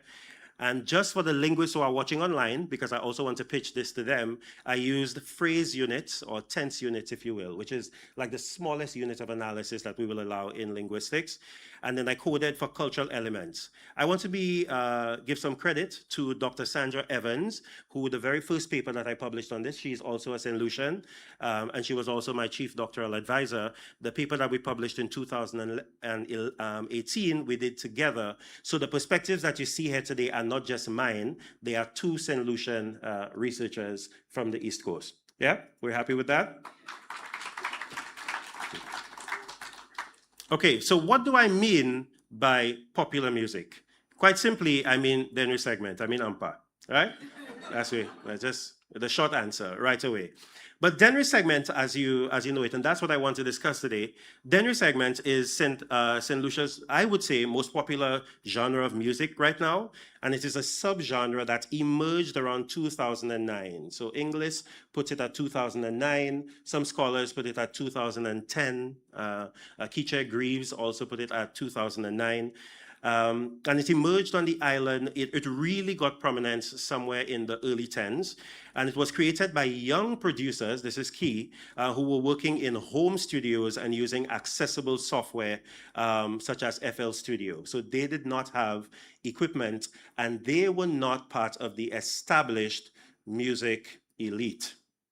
So they were doing music for themselves and for their communities. Right? And it gained traction through house parties, street parties, clubs, etc., mostly on the east coast of St. Lucia, spreading to the west coast of St. Lucia over time, and then it eventually became popular. It became the Denry segment that you know now. So it is St. Lucian made, it is about St. Lucian life, and it is authentically St. Lucian. But I would like to interrogate that idea a little bit more. What do I mean when I say authentically St. Lucian? So we have to go into it. Authentically St. Lucian simply means that they feature traditional St. Lucian instrumentation, right? That is part of what makes it St. Lucian. It features Creole lyrics, the strongest symbol of St. Lucian identity, you'd agree. And it also features aspects of St. Lucian culture. So that was my major finding, that the lyrics feature Creole lyrics, that the instrumentation is connected to St. Lucian folk culture, and many aspects of St. Lucian culture and life, particularly rural life, are present in the lyrics. So that is why we are looking at rhythm, language, and cultural practice today. So let's start with rhythm, right? We'll start here. So the question is, rhythmically, what's in Denry segment? Well, Moto, who is perhaps the biggest producer in Denry segment, he tells us.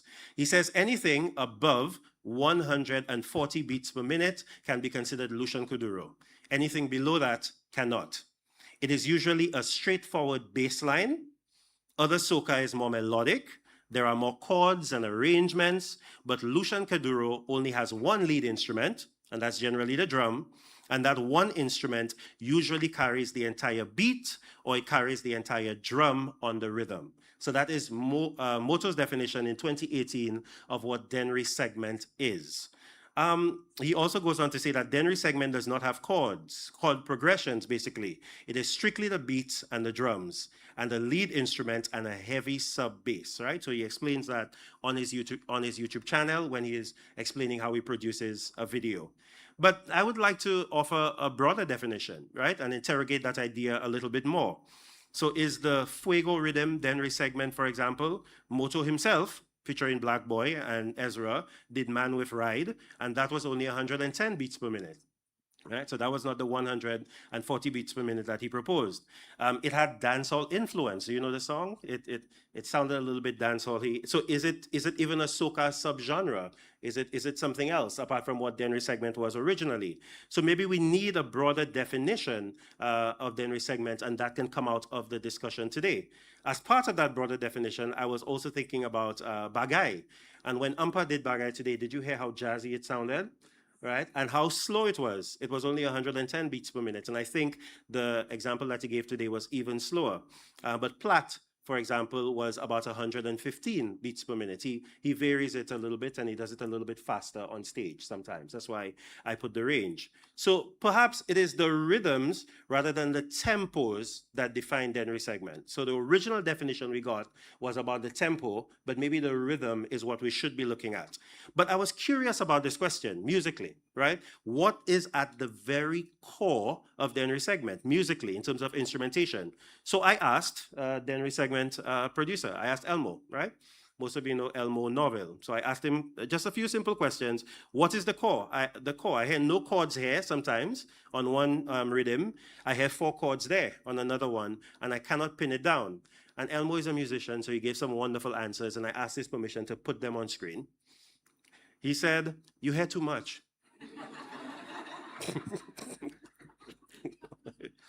Denry, you're not supposed to hear too much. You must feel it and let it breathe. So Denry segment is something you feel and you let breathe, right? Do you feel it on the road? Do you let it breathe on the road? He went on to say, Denry segment is simple but complex. It is based on feel rather than a grammar or conduct. It has no rules. And that's why I was looking at this idea of rule governing. It has no rules.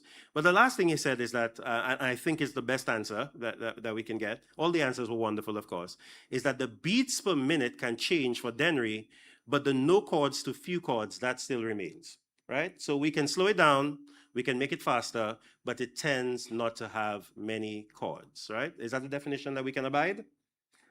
Well, we'll hear from some experts today.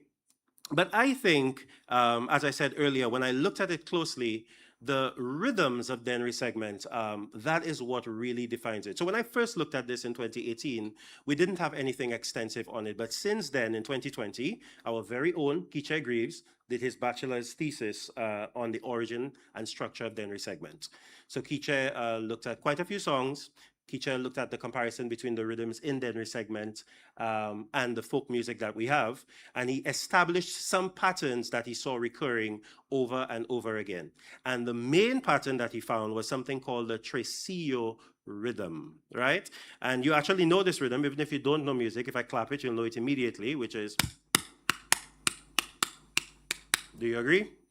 Yeah, so 𝐃𝐴 found that to be the most common rhythm in Denry segment. And in fact, this rhythm is very common in Caribbean music in general. So if you know Latin American music like habanera, for example, you will find this tresillo rhythm in there. That rhythm is part of many folk cultures and traditions. And more specifically, it is part of solo and our drumming tradition.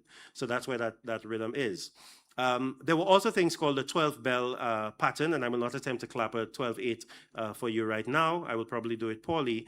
And to a lesser extent, he found some examples of the mazouk rhythm in Denry segment rhythms as well, in the instrumentation of Denry segment. So you can read 𝐃𝐴_Greaves 2020 if you would like to read 80 pages of the structure of Denry segment, but I don't have time to give you the 80 pages right now. But we can listen to 30 seconds of the pim-pim rhythm, which is one of the biggest early rhythms in Denry segment, and see if we can identify that sort of rhythmic core that we just explored, right? So if I press this, right? Yeah? Do you hear that? Do you, or are you pretending? I feel like some of you were pretending. I should have made you, clap along. But if you listen to it for a little while, you will hear a snare drum, and that is the most direct connection to our folk culture. And that resembles the patterns of the tibois in solo, right? And Moto actually explains that in one of his videos. And it also it alludes to other African drumming traditions. And of course, very clearly, if you listen, you will hear that tresillo rhythm that we just explored, that Greaves told us is the most common rhythm in Denry segment songs. So Moto said that there are very few chords in Denry segment, and this rhythm that he made has very few chords as well. There is a flute, I want to call it a flute, it sounds like a conch shell as well, but that is the lead melodic instrument, and it carries the primary riff that you heard on the pim-pim rhythm. And flutes and other high-pitched wind instruments, of course, they originate from the European ballroom traditions, that we have in our dance, things like quadrille, right? And they were reinterpreted by the enslaved people throughout the Caribbean, but in St. Lucia, this specific iteration was reinterpreted. And of course, we hear a little bit of a sort of electronic trombone, right? And I did ask 𝐾𝐴 to listen to it because he's a trombonist, but I was hearing the trombone and so was he. So that is also some European instruments. We have some wind instruments in Dennery segment as well. If you listen closely, you will hear a little bit of a synthesizer. So there's a timpani, and for those of you who know about music, a timpani is a sort of a pitched percussive instrument, but even that is very percussive, right? We don't get long melodic lines. So that adds another rhythmic layer rather than another melodic layer. I'm trying to paint a picture. Are you getting it? The very core of Dennery segment is rhythm, right? It is rhythm, and it is specifically a folk rhythm that is connected directly to our African drumming tradition, most specifically this tresillo rhythm. So Greaves speaks a little bit about the timpani, and we can probably gloss over this slide here. It was just adding to what I said originally. I wanted to see whether or not this 2018 pattern, this 2009 pattern, is still what we see today. So I looked at a more recent rhythm, which is the Power P rhythm, and I have a song here that we can play. They like to do that. Give me some. Jennifer. MKG. Charlie. Give me some gal. Give me that. Give me some gal. Give me that. Give me some gal. Give me that. Simple. Right. So atitak, right? Yeah. So if you listen to the atitak, did you hear something familiar that I mentioned 5 slides ago?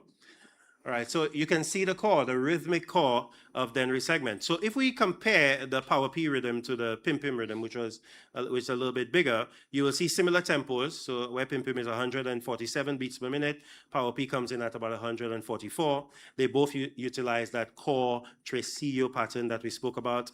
However, the orchestration on Moto's rhythm is much more dense. There's much more in terms of orchestral arrangements, and Power P is leaner, it is stripped down in terms of its production style.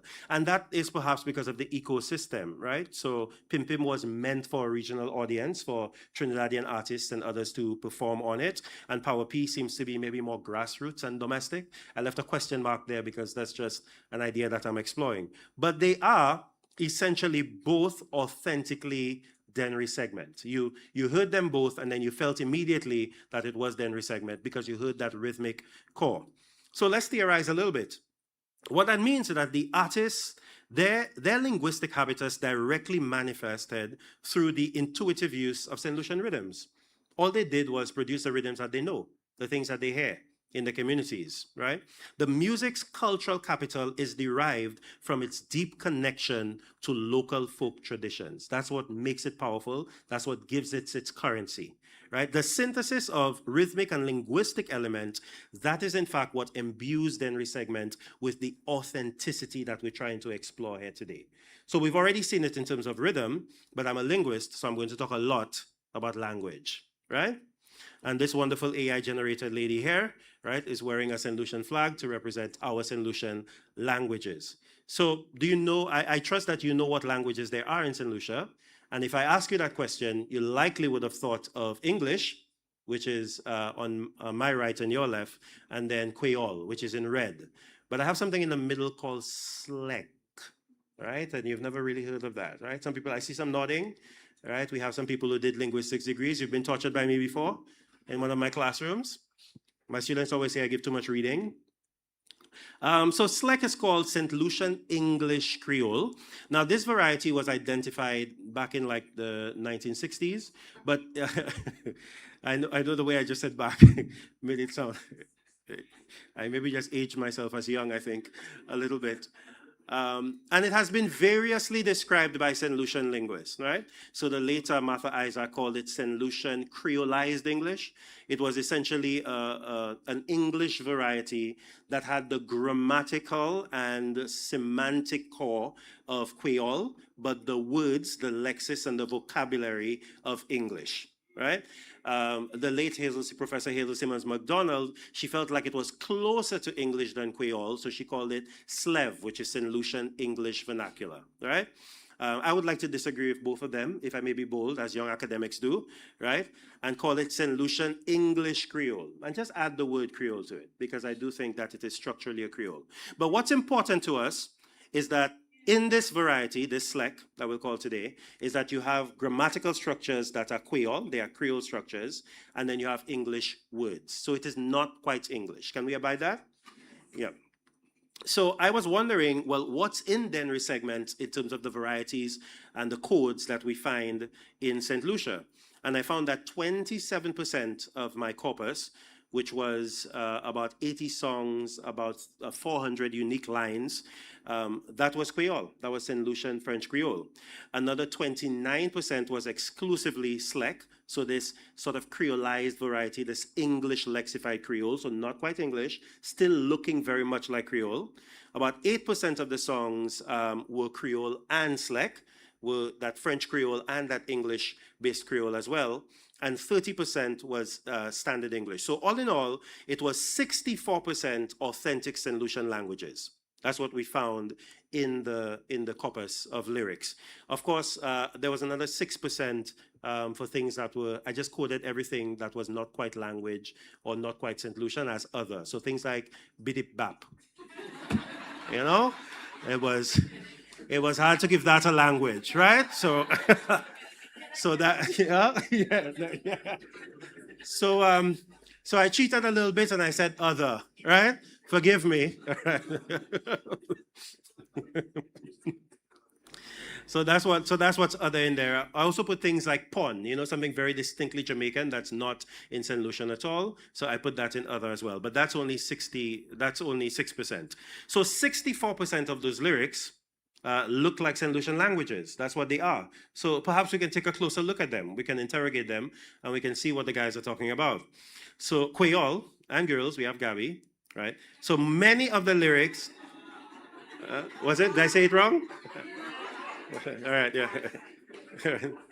Yeah. So many songs are often entirely in Creole, although they sometimes feature English lexis or vocab just to facilitate a rhyme. And I don't know if you can see it properly because of the line, but I will read through for you there. So this particular bit has everything that I'm describing here. So just banu de bom wom, right? Nou pavle PSV grunt. So that's a bit of Creole and English. Nukada say Muna le moon, so we're dancing close together. I'm translating for my colleagues online. La Panipias infant, right?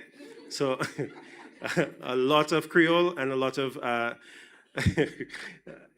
Creole in the lyrics. It's. I'll tell you something. Listening to Denry segment lyrics for 3 weeks, it's interesting. It's a journey. Yeah, it's a journey. It changes a man, I think.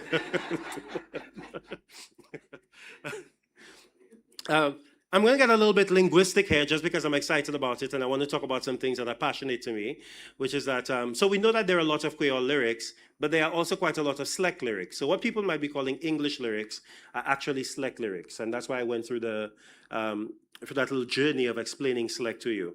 And I want to talk about the pronunciation or the phonology. Linguistically, we're talking about the phonological structure of the lyrics. So I found about 15 things, but I only have an hour, so I'm going to tell you 3 of them, the ones that I like. Which is that in the lyrics, you often find tense vowels, where standard English will select lax vowels. And what we mean by tense vowels is the long ones, things like E and oo and ah, right? Something where you literally have to tense up your jaw a little bit so that the sound can keep going, right? As opposed to lax vowels like I, as in bit, yeah? What you know as long and short vowels, but although that distinction is not quite that simple in linguistics. But in the St. Lucian accent, in St. Lucian speech, we tend to select tense vowels where a lot of other speakers select lax vowels. That's the point that I'm coming to. So we can say good instead of good. Do you agree? Yes. Or we say in instead of in. And I found that most of the lyrics feature tense vowels instead of lax vowels, right? There's also something called TD deletion, or what that means is alveolar stops. That's sounds that you produce by your alveolar ridge. If you pass your tongue at the top of your mouth. That's that little rough patch. Don't do that, right? But that's basically where you place your tongue to make a sound like t or d, right? So to speak.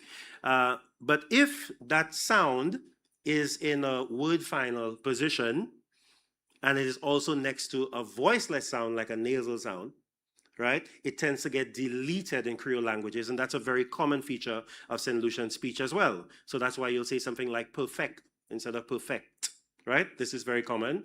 And then friend instead of friend, yeah?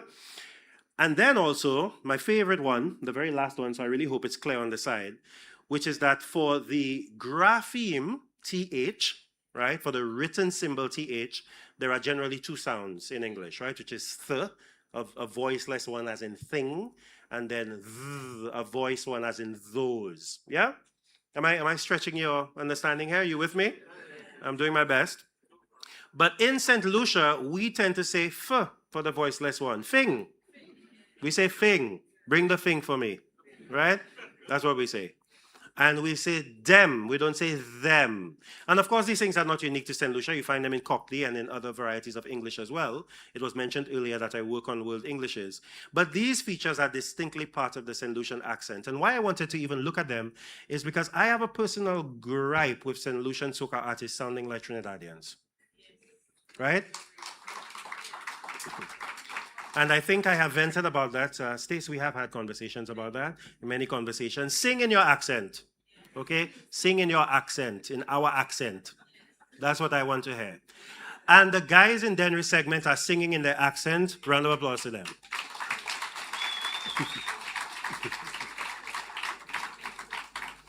So much of the pronunciation is St. Lucian pronunciation. At the core of it is also the grammar, St. Lucian grammar. And again, I'm going to be get a little bit into linguistics here, a little bit of Creole linguistics. We often call these things broken English, but they are not broken English. Creole languages are highly systematic. They have rule governed, they have grammar, right? We only call them broken because of post-colonial attitudes. You were taught that they were broken, right? And you internalize those attitudes. But some people could argue, for example, that maybe English is a Creole. English is in some ways a German-French Creole, right? The French invaded English in 1066 and gave it a third of its vocabulary. Everything with ment, able, shun, that's French-based, right?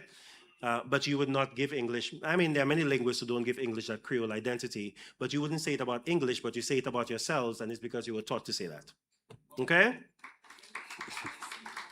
So I just wanted to put that out there.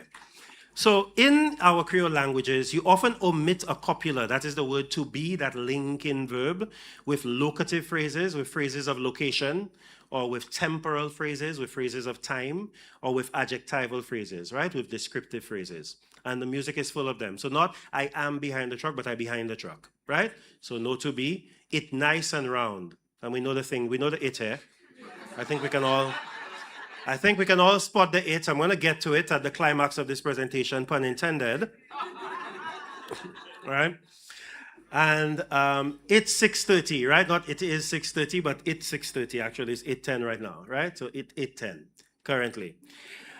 So that syntax is also at the core. This core syntax, which is shared by Creole, by the way, because if you just translated those words directly into Creole, you would see that the grammar is exactly the same, right? So moi de chokla, that's what you would say. I behind the truck, not moi de chokla. You wouldn't. There's no to be. There's no so to speak, right?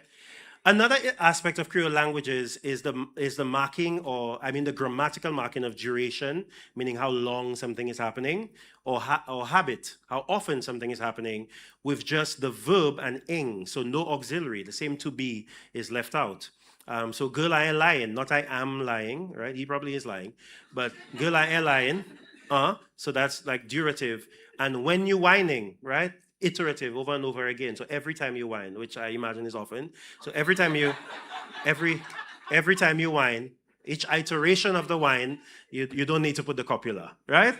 Yeah, you don't need the copula for any iteration of the whine. So that is extremely common in the lyrics as well. About 80% of the lyrics feature something that is at the core of Saint Lucian grammar or syntax, right?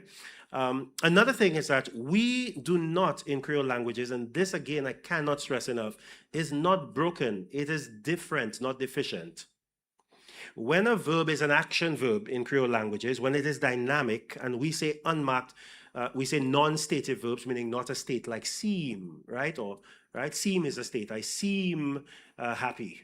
I hope so, right? That's a state of being. If something is non-stative, it is dynamic, it's an action, we tend not to put a past tense marker and just use context. So we say something like, I take lessons already. That's a lyric. So I take lessons already. Or God give everybody a little something. And again, you can spot there's something in reference. So this aspect of our languages as well heavily features within the languages. And of course, we get a lot of very distinct Lucian negation patterns, right? So things like do, not, can't, right? I don't know, I know, right? I can't do it, right? So that is featured throughout the lyrics as well. So I will not bore you too much with more descriptive linguistics, if you will. But if you're interested, you can read Francis and Evans 2018. There are about 30 pages of that in there, right? Basically, Creole and 𝐾𝐴, the languages of Saint Lucia, that is what is in the lyrics that we see, right? And I give you some examples. And they are, to theorize a little bit more, direct manifestations of the linguistic habitus of the artists who are singing the music. They're singing what they know. They're literally singing their linguistic competence, the languages that they know, right? And what they know is what they produce, and thankfully, what they know is Saint Lucian. Agreed? But there is also a conscious act. When we were talking about theory early on, we were talking about a conscious act. They're making choices as well to imbue the lyrics with a particular identity, right? And we see that here with Freezy, right? So Freezy says he's not giving up his Creole roots. He said, I always try, just the underlined part, I put the entire quote, but if you can see the underlined part here, I always try to put local in everything I do, in everything I say, in my singing. Even in my running, I run in Creole, right? Right? Right? I guess you can run in Creole on the stage. I suppose that is identifiable. I'm from Denver, but I don't know if I can run in Creole. Umpa will have to show me later.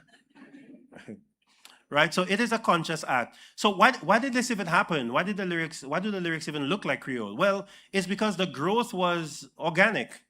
It developed outside of the music establishment, right?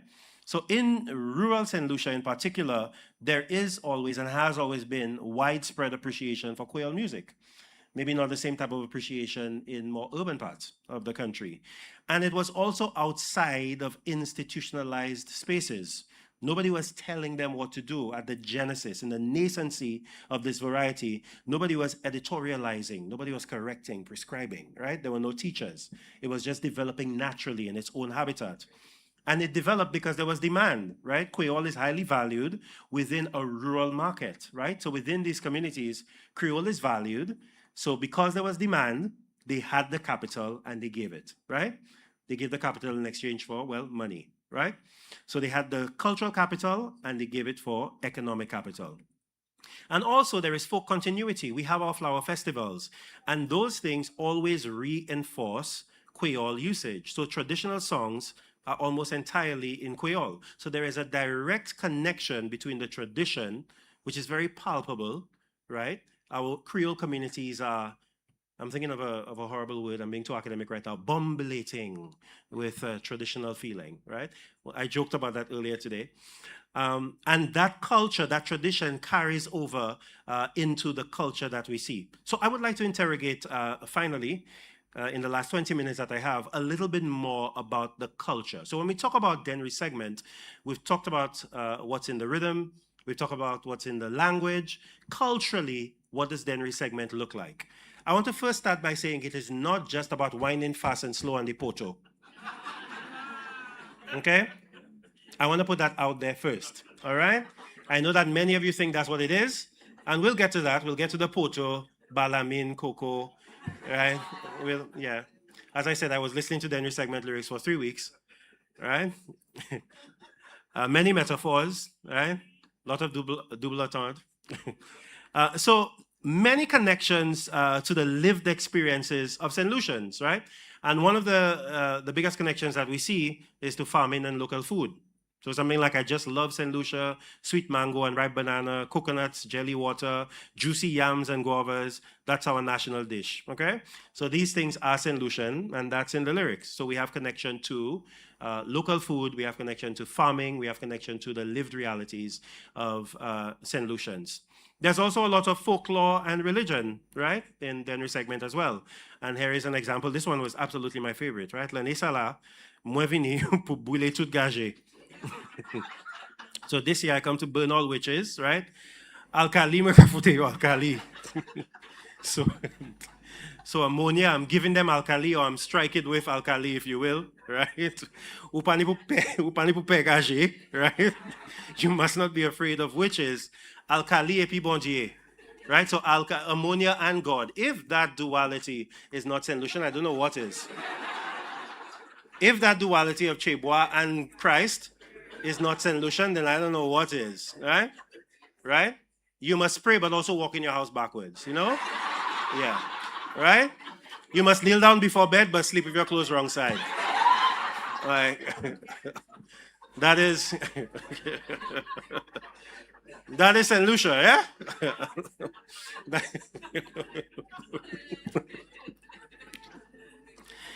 I don't know. My late mother used to rub some potion into my head to go to school, you know, so people wouldn't play with my head, and I would learn. And I would learn. Yeah, it worked.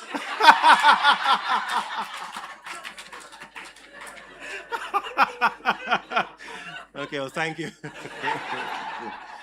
Thank you. Thank you. Thank you to my mother. Of course, the lyrics also talk about things like migration and the diaspora, the Saint Lucian diaspora, right? The Caribbean diaspora is a huge part of our lived realities. So, Lani Femme qui kamade maye. So I said that poorly, sorry. Lani Femme kamade maye. So there are women asking for marriage. Pour machine, loto et papier.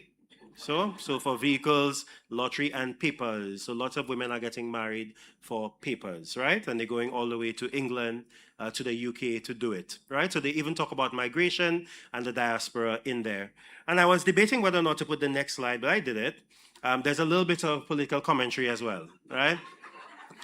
I just want to say I have no affiliations, that I'm purely objective, I'm a scholar. All right? That's what I am, I'm an academic, all right? So they cut the grass behind the grass and put it on the side of the road, right? So that's a Henry segment song, or Since When That Is Your Role, right? I had a picture of him here, but my sister wisely told me to take it out before. She said, absolutely not, don't do that. So you know who we're talking about. And again, no political affiliation.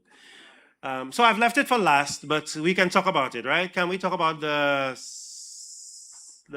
can we talk about it?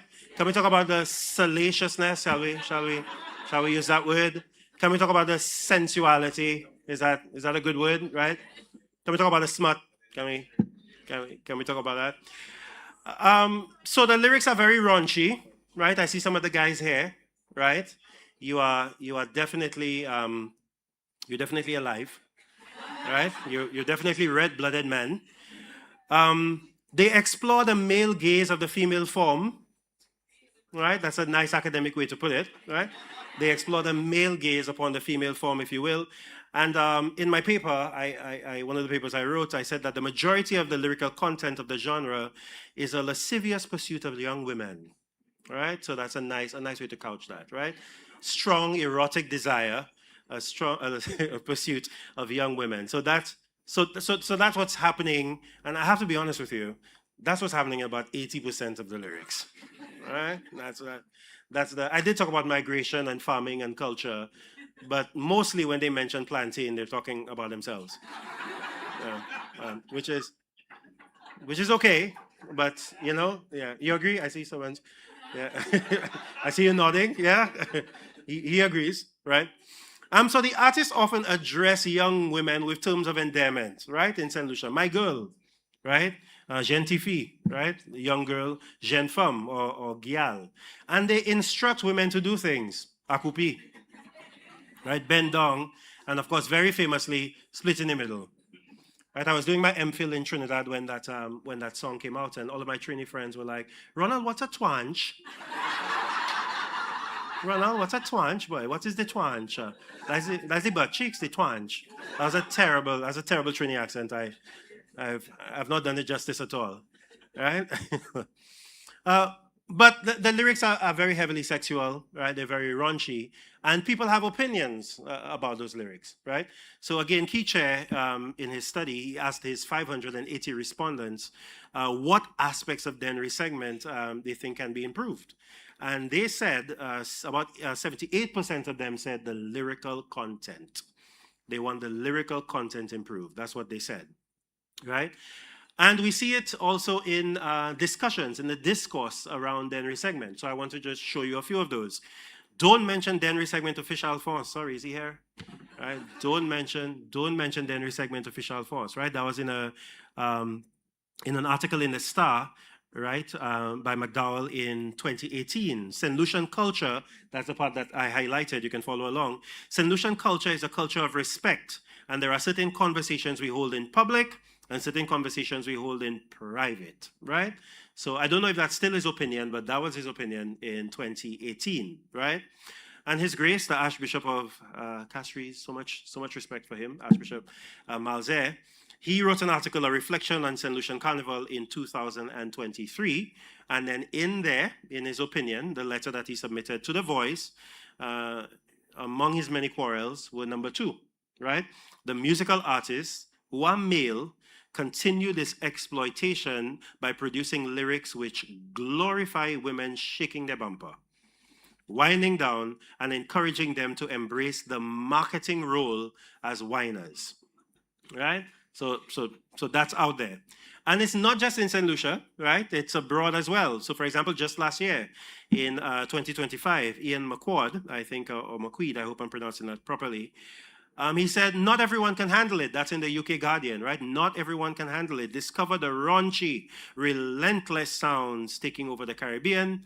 At Notting Hill Carnival this weekend, you will hear the sound of bouillon and Dennery segment, mutated, hear that word, subgenres full of sexualized lyrics, right? Full of sexualized lyrics. And at one point in time, he quotes someone who actually calls it nastiness, right? He actually calls it nastiness. So the lyrics are about sex, and people have opinions on it. Do you have opinions on it?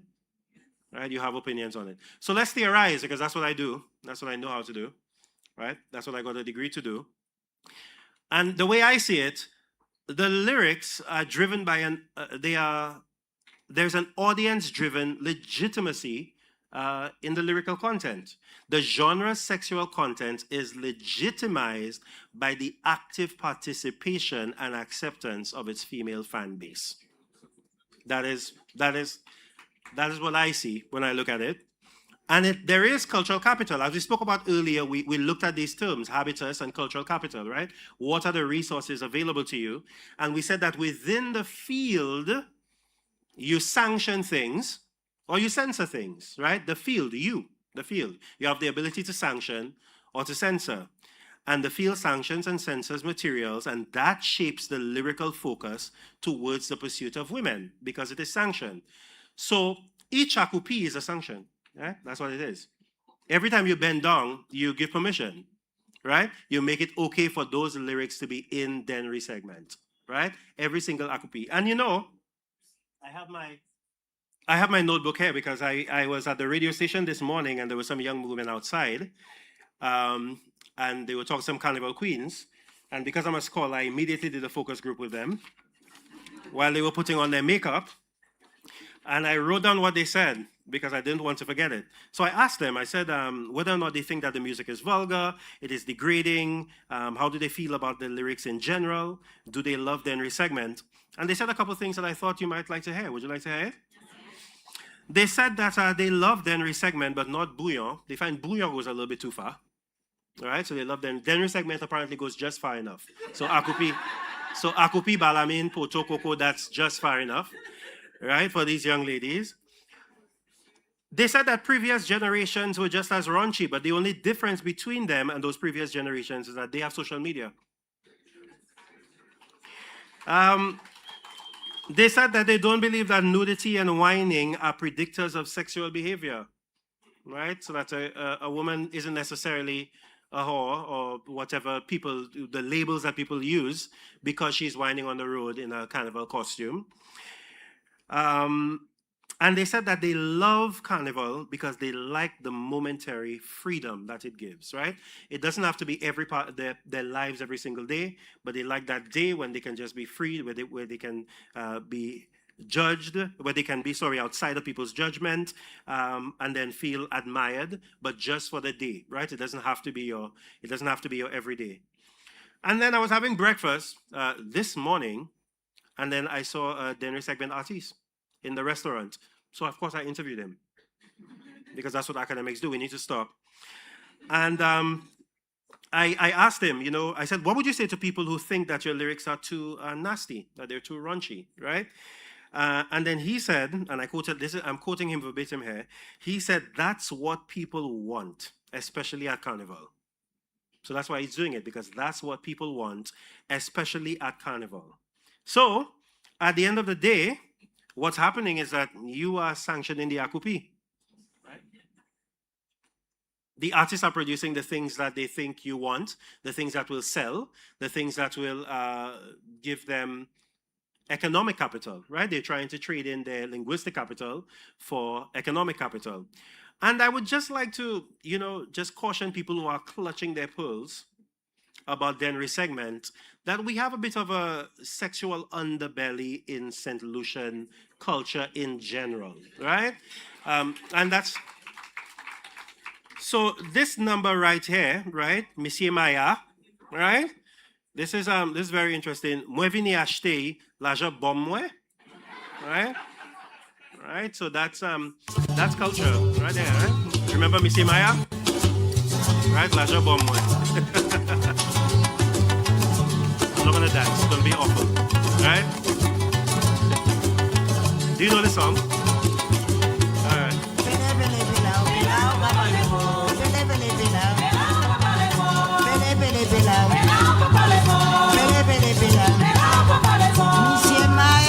That's smart.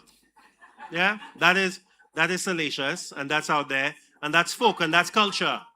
And that is culture. I'm sure there are many people who would describe that as culture, but probably would describe Denry segment as smart. Now let me say I'm not opining. I think that my role here is to start the discussion, and I hope that I'm creating enough controversy for a lively discussion. All right? But the artists, they are adapting to the market, the field, in both the Bordeaux sense that I was mentioning earlier, but in the literal sense of the market, the Carnival market.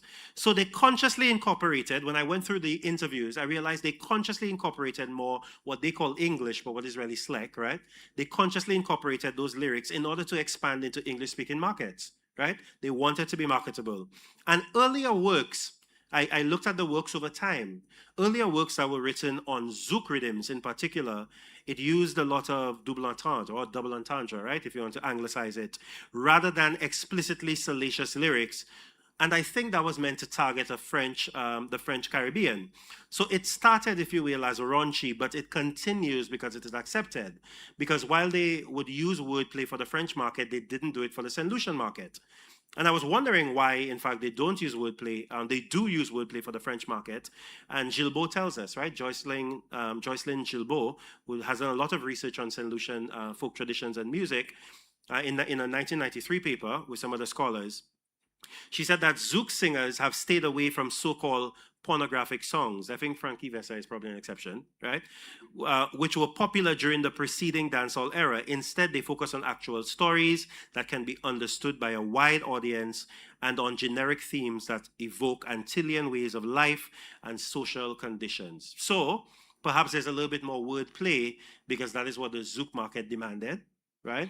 But not wordplay in Saint Lucia because that's not what the Saint Lucian market demanded. So I would say, stop pointing fingers at Ampa and look at yourselves, right? And again, I'm not judging. My job is to observe, to find patterns, to collect data, and to present it to you, right? For you to make policy, for you to action, and to judge from afar. And in that, I think I'm succeeding. Right?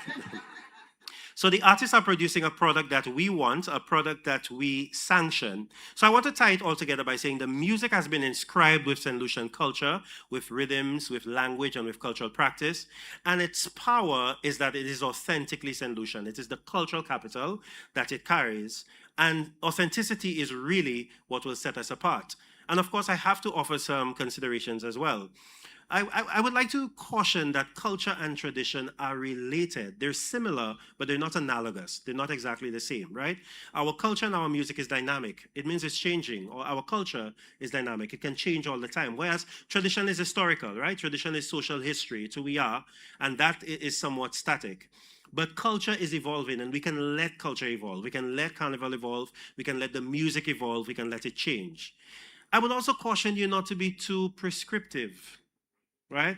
Not to editorialize our art. Of course, you can react and you can comment, but art should live and it should breathe. So maybe Elmo was right? Then resegment must breathe. That's what it is. It must have space to develop. It must have space to grow. And I would like to make a call to the artists who are here for diversity and maybe a little bit more multidimensionality, right? We can move from Poto to something else. We can perhaps explore more complex chord progressions. We can explore blending of musical genres. Then resegment does not have to remain what it is right now, but only if you want it to. Only if it is the artistic expression that you choose to produce, that you choose to put out there. Thank you very much. You've been an absolutely wonderful audience.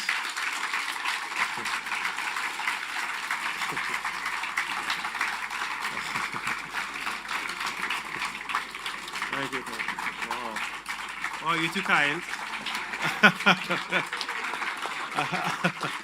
I think we can all agree that that was an amazing delivery. Thank you so much. I think Dr. Francis is willing to take one or two questions. Yes, I will.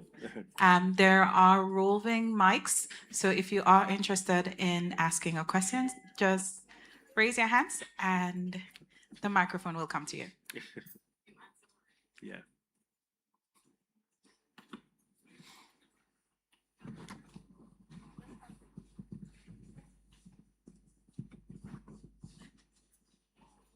No questions. I couldn't have been that clear. I always tell my students, they give me the money. We have one right here and then another one in the back of the room.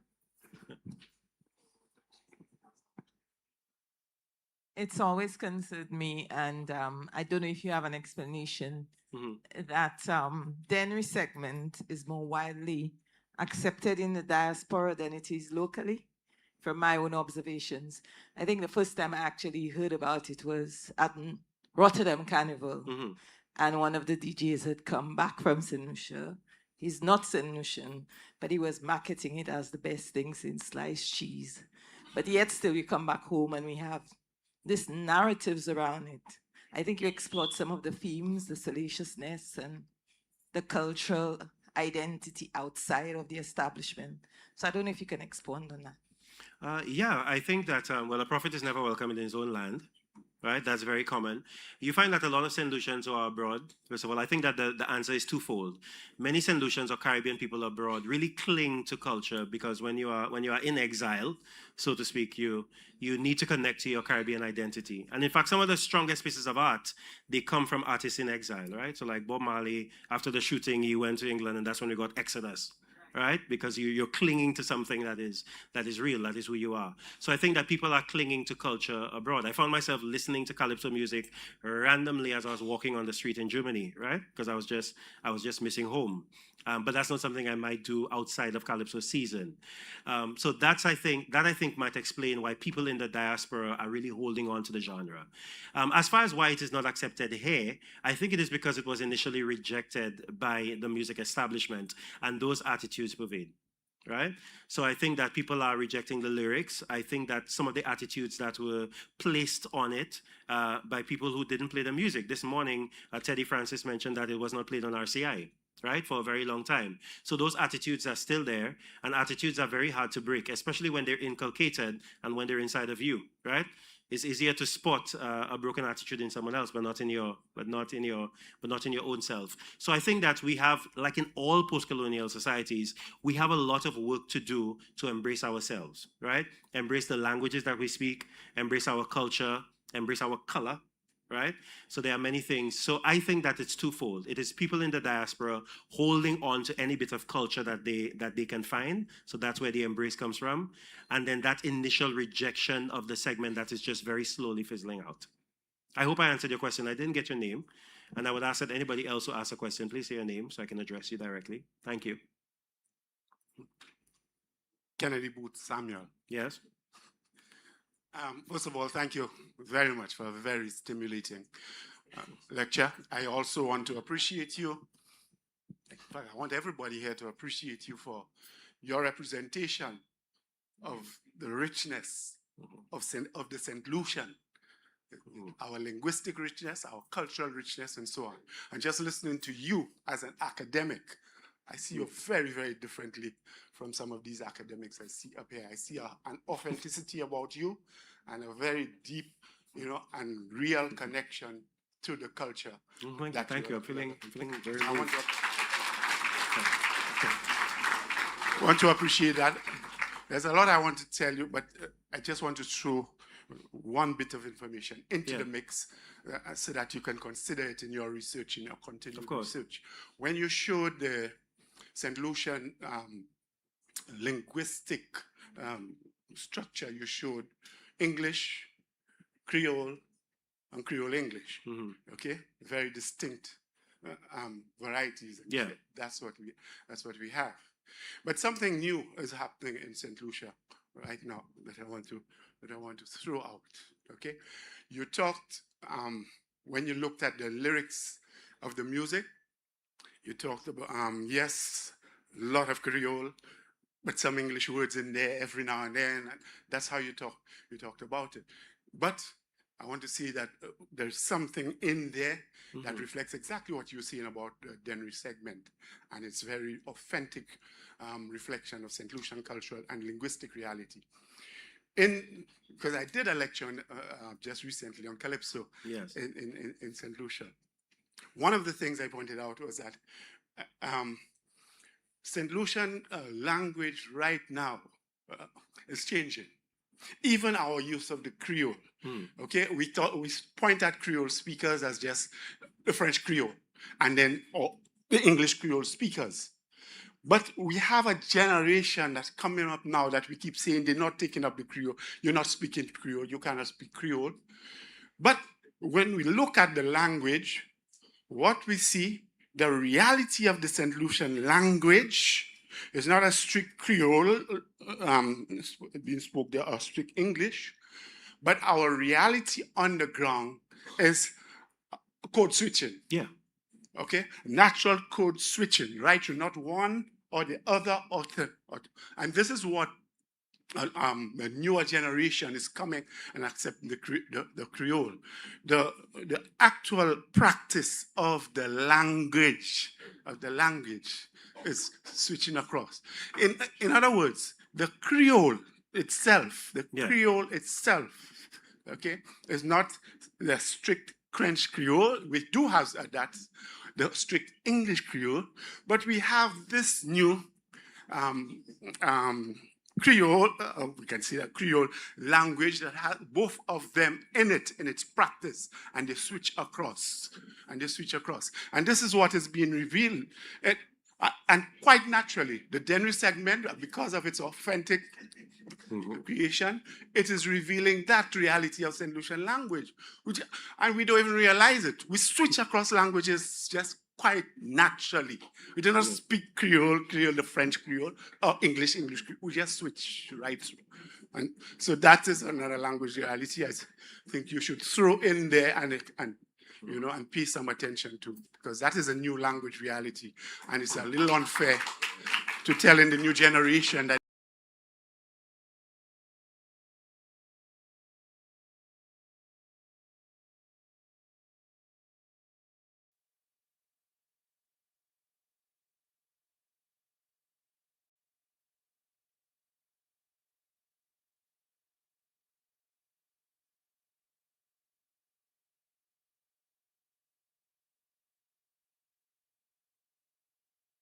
have an occasion to wear it. Remember that?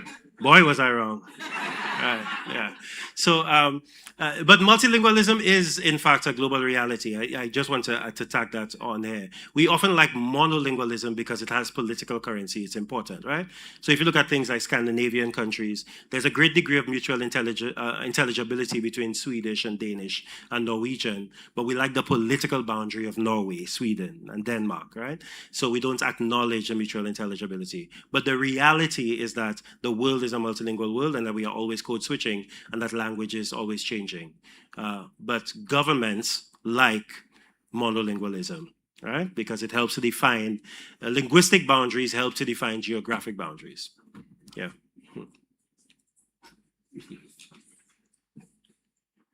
Good evening, Alvina Reynolds. Let me congratulate you on an amazing presentation this evening. Thank you very much. The 80s songs that you listened to, Yeah. the artists, did you come across any female? Yeah, I listen to Gabby. She's a vibe. Yeah, she's a vibe. Yeah, that was my favorite new song. Right, the one that she just dropped. But I didn't have a specific example that matched some of the themes that I created. But yes, there are very few female artists though. Yeah, But I was really curious about that because in your presentation you spoke of some of the concepts of what the males would refer to, the poto and planting and so. So I was curious as to what the women would sing about. I was trying to bring a gender slant to it. What exactly would it be? she was singing about being a boss. The men? That's what she was singing about. She was singing about being a boss, about being in charge. So so maybe that's, I don't know, some kind of resistance, some kind of resistance to the gaze, sorry. But it was about ownership. I can't remember the lyrics right now because I listened to so many songs, but it was about ownership, being a boss, I'm in charge, things like that. It definitely was not extremely sexual. So she wasn't instructing herself or other people to mate. So I think that there's a good example being set by the female artists for diversification of the lyrics, right? For addressing other topics. Yeah. Interesting. Thank you for that. Thank you very much.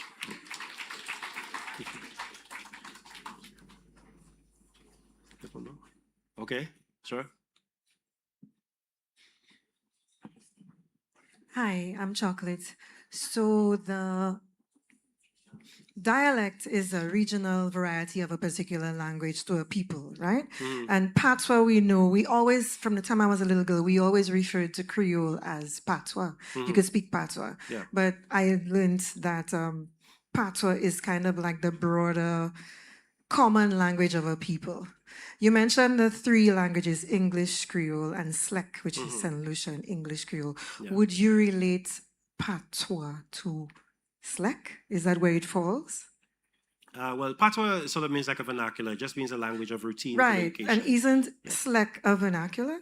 It is, yeah. So Right. it is. So they're kind of one and the same. I wouldn't go that far because there's a lot of disagreements about nomenclature, right, in terms of what we should call it and classification.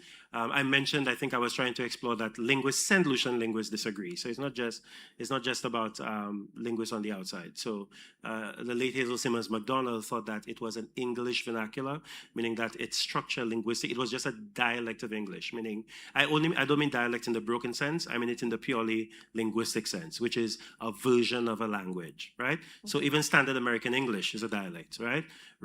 British English is a dialect of English. Indian English, these are all dialects of this global body called English, right? So she thought it was one dialect of English. I think that there is enough grammatical overlap between 𝐶𝐸C and between Creole to classify it as a Creole, for example. So people will say something like Trinidad English Creole, and I think that all of the features that you might find, things that we call Creole features or linguistic features that you might find in Trinidadian English Creole can be found in Saint Lucian English Creole. So it is a Creole linguistically in terms of its structure, and it is a vernacular because it is widely used. This is a language of routine communication.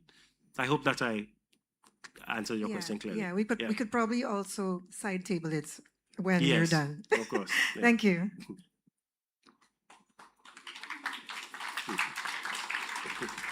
That's it? Ladies and gentlemen, join me again in giving Dr. Francis a round of applause.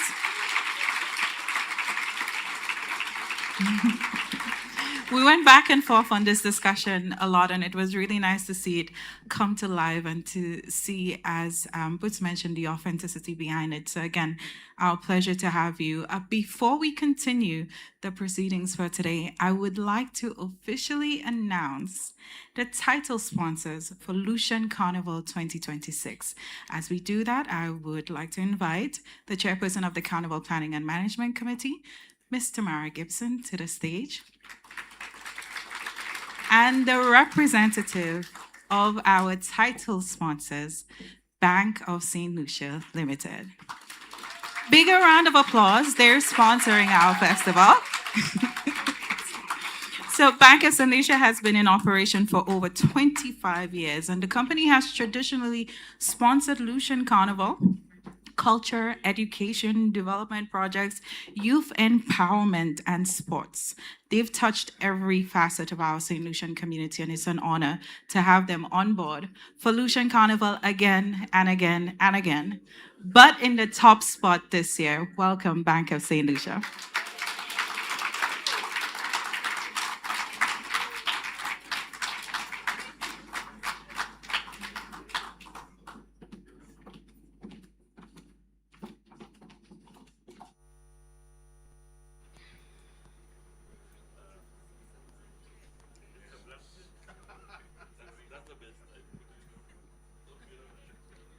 So we've heard this evening the relationship between rhythm, language, and identity. It's complex, evolving, and deeply intertwined with our experiences as St. Lucians. While the lecture may have concluded, we know there were quite a few of you still with questions for Dr. Francis. The conversations certainly don't end here. We now move directly into a panel discussion. We will hear from a distinguished group of individuals whose experiences span music, media, education, heritage, and cultural development. It is my pleasure to introduce to you the panelists for this evening's discussion.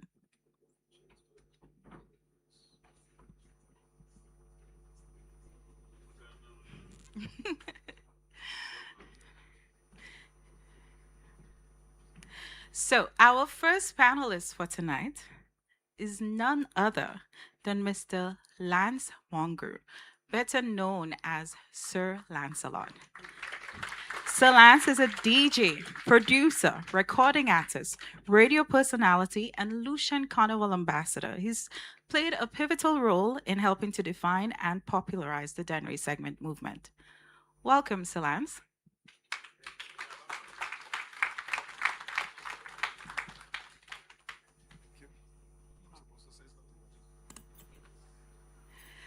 Our second panelist is Dr. Winston Fulgens. Dr. Fulgens is the Vice Principal of Academics at Sir Arthur Lewis Community College. He's a historian, archaeologist, and researcher whose work explores heritage, memory, identity, and the cultural experiences of the African diaspora. Help me welcome Dr. Fulgens.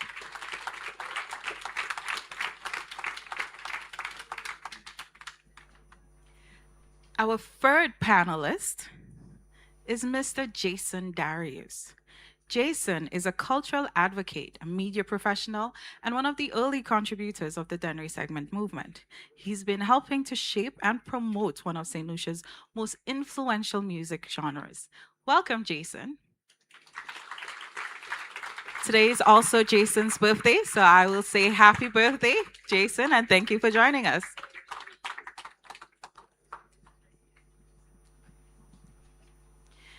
Our next panelist is no stranger to anyone in this room. He is a curriculum officer for music at CAMDU. He's a former music educator and two-time Calypso monarch, arranger, and a mentor to many young St. Lucians. He is none other than Jason Bachelor Joseph.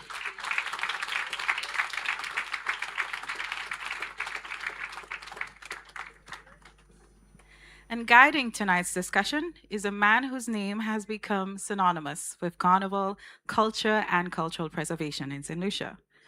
Our moderator is a distinguished cultural administrator.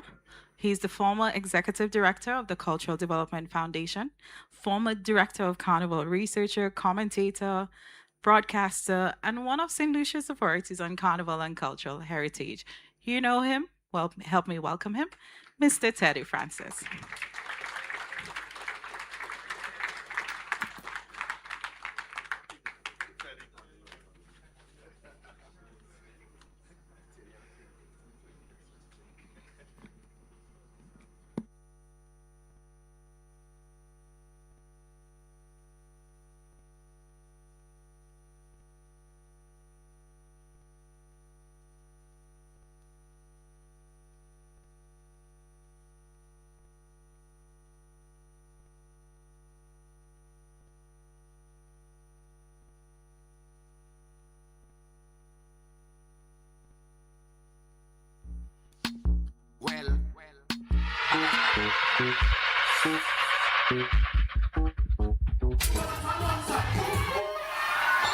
Can you balance on one side? On one side, bring it down like a landslide.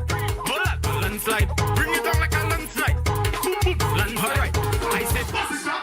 What's it up? That's a what? What's it up? What up, no? What's it up? This is a English club. When I say Denry, you say segment, Denry. I go down low, low, low, low. Then and touch your toe. Your toe. Head or elbow. Elbow.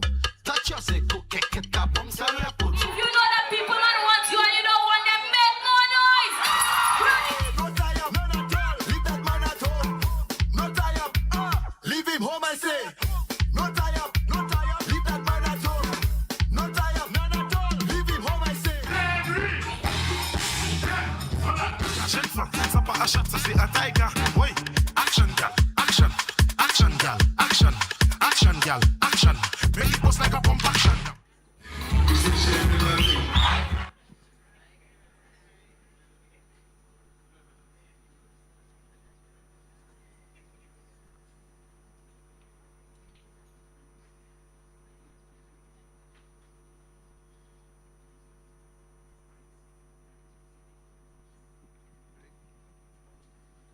Good evening again. Good evening.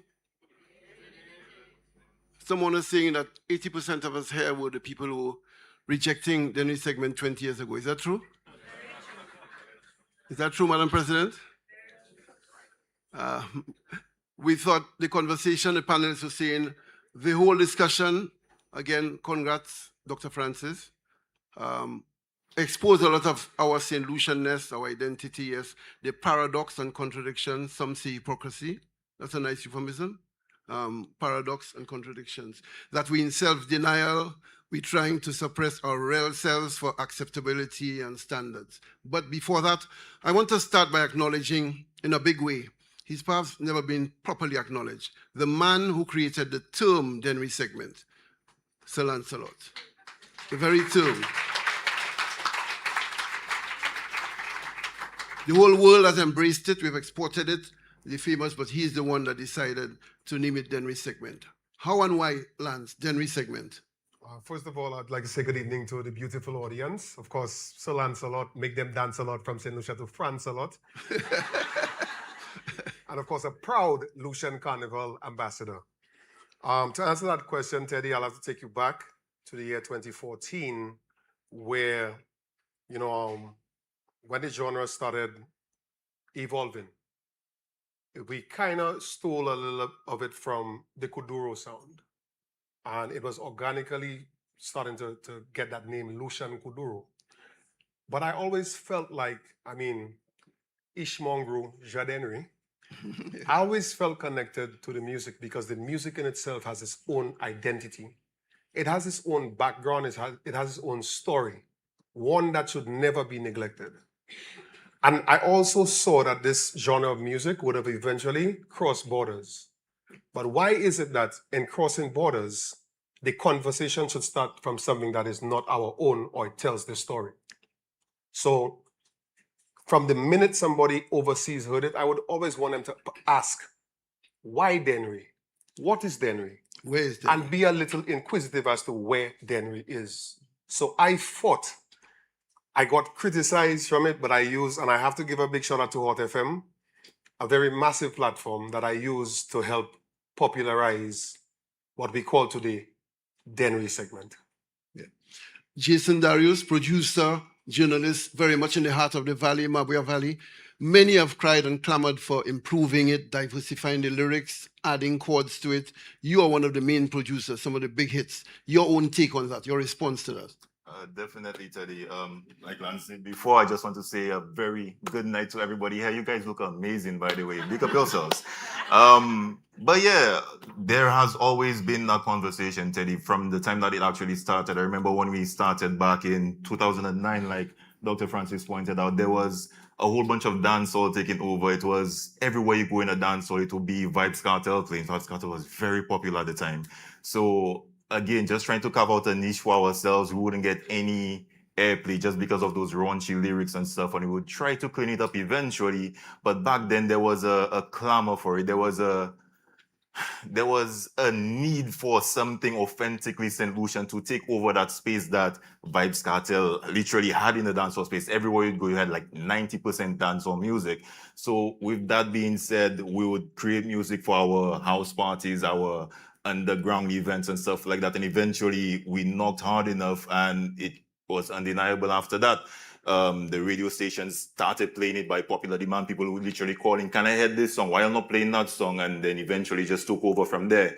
And like you said, there is need for the lyrics to be cleaned up a little bit, for it to be a little bit more marketable. But again, I remember saying this back in the day as well in a recent interview. To each his own, people will listen to what they want to listen to. I mean, Denry segment is vulgar for the most part, 80% like they said, but there are the Cardi B's of the world. There are everybody out there making raunchy music as well, and it's accepted, it's marketed, it's globalized. So, I mean, it's a little bit of a give and take. As long as we don't lose that identity, what makes us uniquely Saint Lucian, I think the room for growth is there, but I mean, again, to each his own. Yeah. And you must admit that underground energy that gave it the impetus early on. Jason Bachelor Joseph, you grew up in the church. You're now a major composer.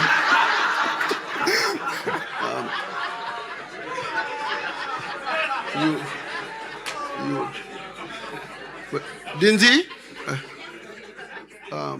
you are now a major composer and educator and grooming generations. Your own take objectively on this Denry segment, its role in society, and how it is evolving.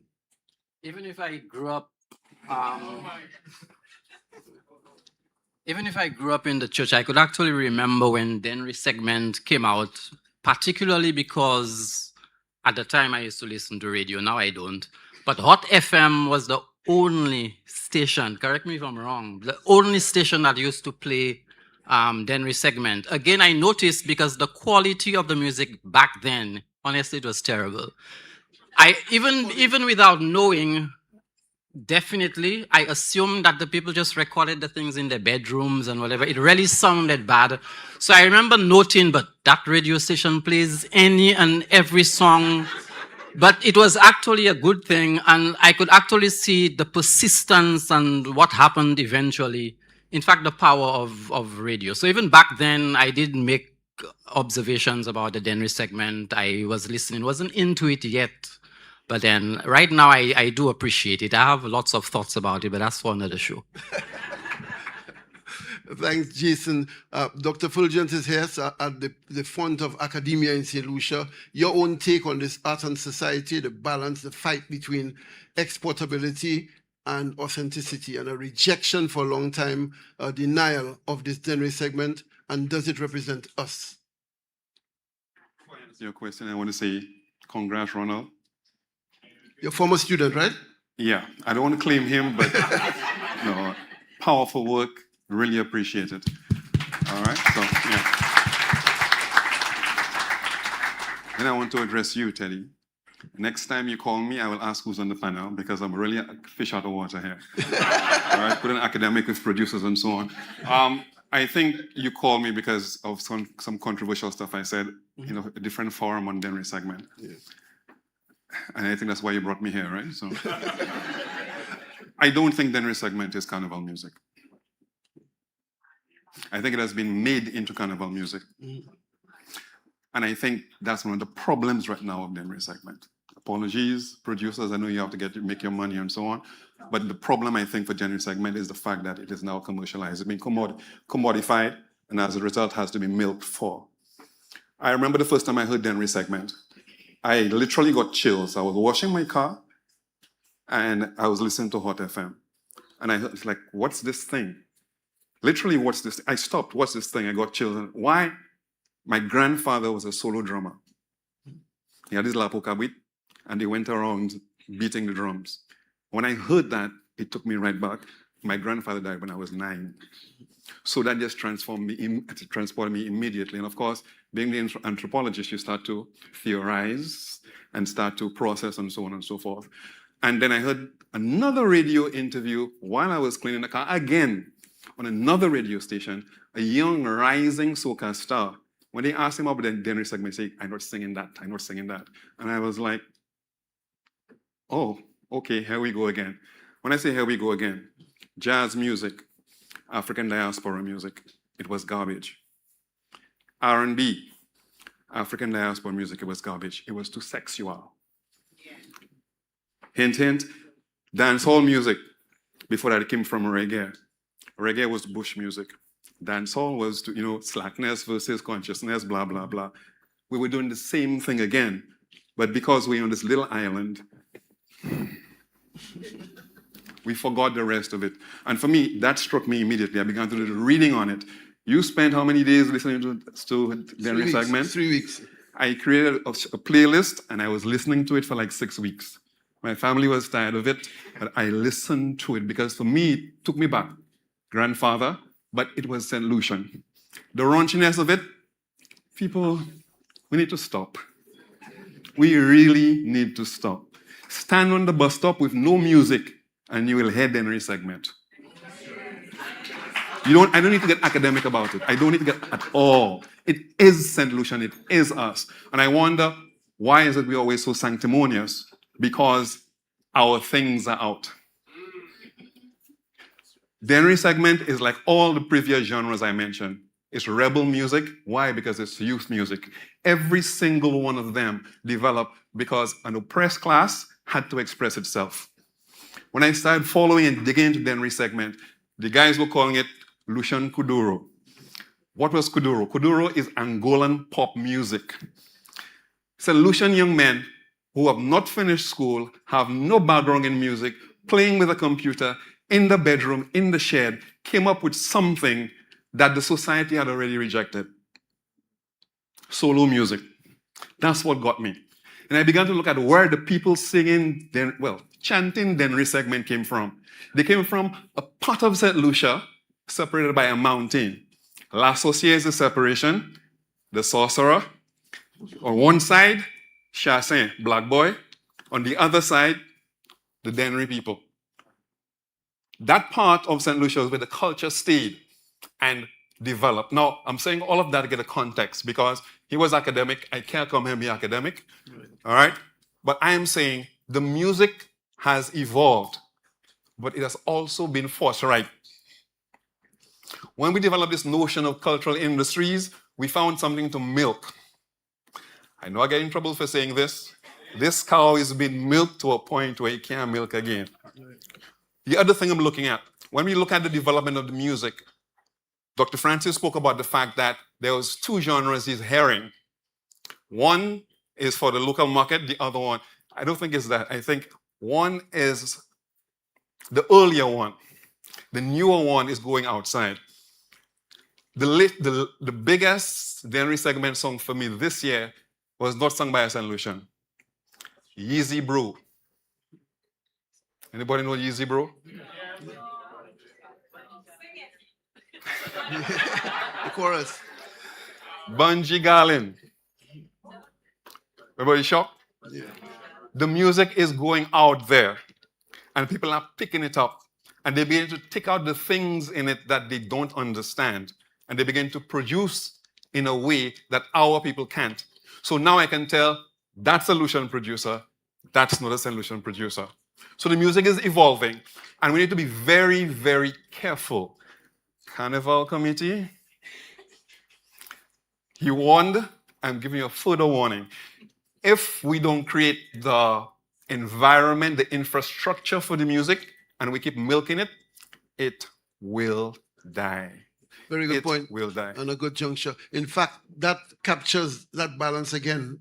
Authenticity, exportability, that balance and the fight.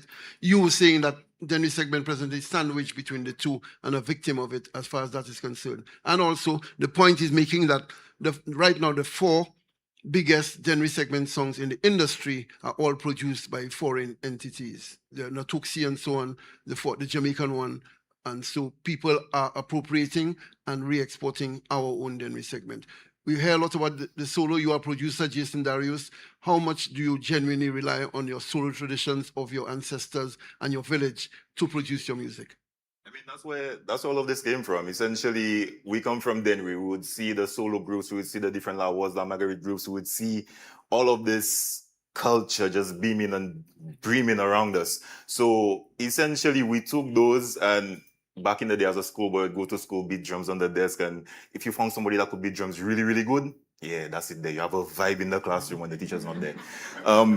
But yeah, we took that and essentially just digitalized that. And like they were saying before, Lucian Kuduro was similar in that, what did you say earlier?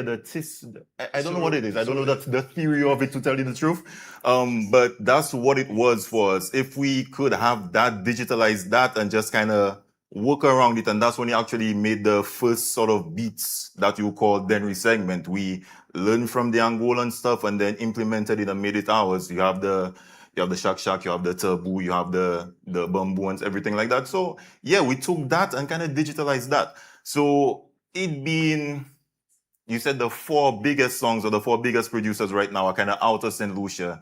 And again, I would say the fact is, we are kind of limited in our scope of, I guess, marketing. Not only marketing, but a lot of things, being from a small island like St. Lucia, and these other countries, the resources are really limited. So we need that sort of collaboration with our French counterparts like Martinique. We collaborate with them all the time, like Natoxi Mikado. I work with them all the time. Like just last week, I released a song with Mighty Mikado. These guys work all the time and they look really, really well. So again, that's that French influence right there.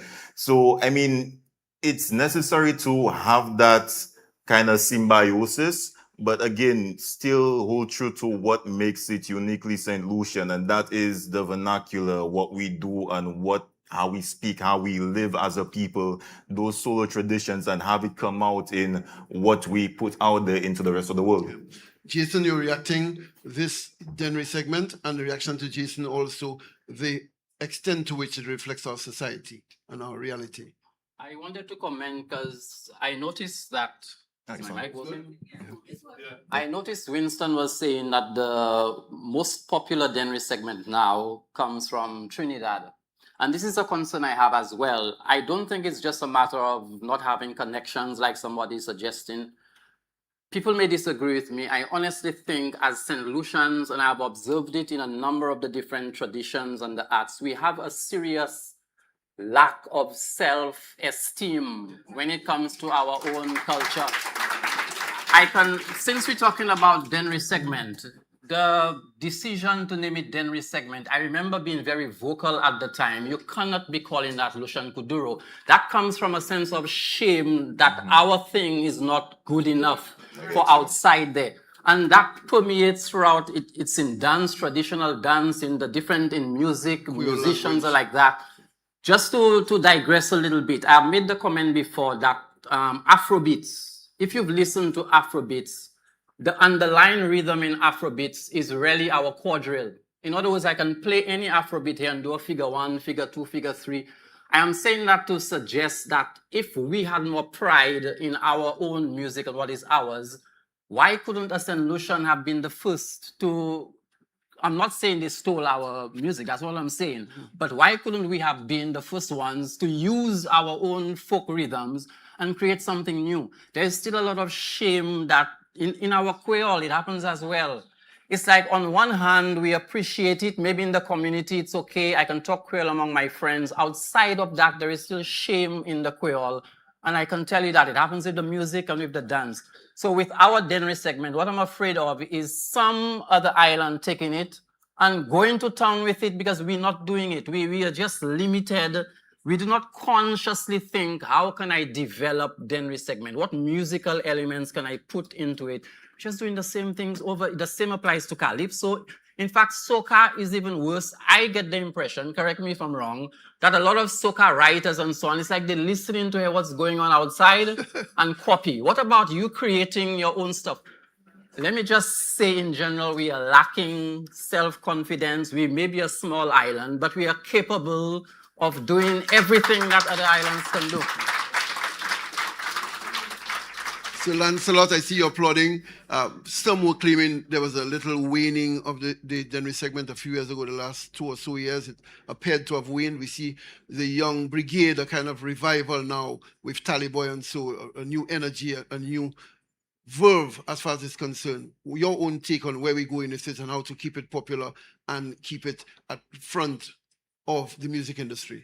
I like that question, but I just want to also say thank you for bringing Winston to the panel. I finally found who used to bash me when I was playing the Denry segment.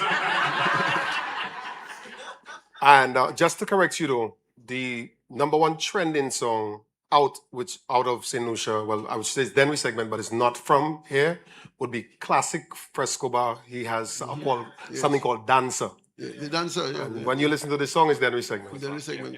All right, so that is it's still the most current, like in terms of trending Denry segment sound that we have. More than the Bungee song, yeah. Yeah, definitely. But I just want to ask him a question before I answer yours, can I?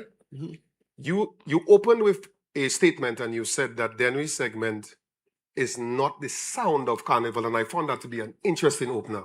So I beg to ask you the question, in your opinion, what is the sound of Carnival? What should be? I said Denry segment is not Carnival music. Yes, so I'm asking you, what is Carnival music? Here's why. I will not answer that question because it is presupposing something I'm not saying. Right. What I'm saying here is the music started off and it had nothing to do with Kannaval. If you looked at what Dr. Francis presented, he looked at the beats. Every time, well, was it Moto? Moto said 140.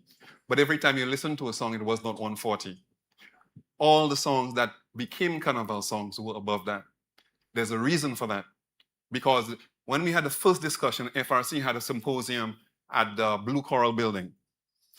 There were a lot of Denry segment artists there. And I said, because they're demanding to be part of the soca competition, they are going to kill the art form. Because for me, the organic rise of the art form had nothing to do with Carnival. Now, I understood why the government wanted to commodify it. I also understood why the producers have nothing wrong with that. I'm not bashing Denry segment. In fact, I was not the person bashing you playing Denry segment. Because if you listen, I said I love Denry segment. I listened to it. I actually have a playlist on Spotify, Denry segment alone. And I took out all the foreigners out of it. Anyways, that's a different thing for a different time. But what I'm saying here is that the music came out of a space where it was needed, where it was wanted. It was youth expression, and it was growing organically. Because that is now being removed, because we have people now chasing the dollar, people trying to make a living. I'm not bashing that. It is necessary. All of the genres I spoke about before, and there's a reason I brought them up. Because right now, the big genres, what struck me when I first went to the US, the rap music that was playing on internationally was not the rap music that was playing in the boroughs where it started. It shocked me. It sounded different, the lyrics were different, and so on. Again, dance hall. When you hear the lyrics and stuff that's rising down in the gullies and so on, is different from what's out there. So the point I'm making here is, because the music is not being fertilized where it began, it's going to lose what it has. It's going to lose the currency that it has. It has major currency. That is why people are pulling it. Marshall come to Saint Lucia to pick up a piece. All right? Bungie and them start to Precision, it's like Precision actually doing, yes, why? Because it's fresh, it's new, it's mashing up Rotterdam, it's mashing up Notting Hill, it's mashing all over the place. Little carnivals that we have no idea. Those things are consuming. So because it's being consumed, however, what's going to happen is drip, drip, drip eventually is not going to sound like, and it's not going to be what it is. So I'm not bashing it at all. I have no problem with people making a living. That's what culture is about. I am just saying that the original, maybe I should rephrase it, the original Dennery segment had nothing to do with Kannaval. Right. Yeah. Okay. Lance? Right, and we can agree that it has evolved. Yeah, that's all right. what I said. Okay, yeah. good. Yeah. No, I'm just letting you know that I understood what you were saying, right? I would just like to say this though. You've mentioned many categories, many genres, but I just want you to keep in mind, and I want everybody in this room to remember that when you walk out, remember that the Dennery segment is a new genre of music. It is still in a teething stage. The Dennery segment is far from where it has to evolve. And we have a lot of hiccups. We have a lot of bumps in the road. Okay? But this is, and I applaud the new monarchs of the genre, the youth, Tally Boy, etc. But the future of Dennery segment, it depends on, like you said, structure, investment, quality production, and also belief. We have to believe in our own. How else are we going to make it? Yeah. Lance? We cannot stand up and keep criticizing and knocking down if we do not believe. Our culture is being preserved. It is a privilege to hear little children running around. Yes, some of the lyrics are questionable, but isn't it the long mamau that they are speaking? Yeah. They are speaking what is rightfully ours, and I am privileged to be here, and I speak with passion to hear how our language is being perpetuated through the music. Yeah. Sir Lance, the broader issue raised by Dr. Fulgence Winston here is the issue of the unnatural habitat. One, as he said, forcing it on a carnival purpose. Some have been arguing for competition, which many argue is the easiest way to kill an art form, to put in competition, Dennery segment. Some have argued that they look very unnatural and uneasy on a normal big stage, much like the solo, that a different environment, the community and the base is better for them. So where are we at? Do we stop the packaging for export and commercial use? Do we stop that? Do we in fact go back to roots? Jason? Like I said before, it's a give and take. I mean, we have to preserve the culture, we have to preserve the identity, we have to preserve what makes it uniquely Saint Lucian. But at the same time, like everybody keeps on saying, there is room for improvement, there is room for cleaner lyrics, more marketability for it to reach the highest pinnacle that it can possibly reach. And again, that is conversation that continues to happen. This is why this discourse is happening right now. And I appreciate and applaud everybody who's putting in that effort to make Dennery segment come up a level, if you will.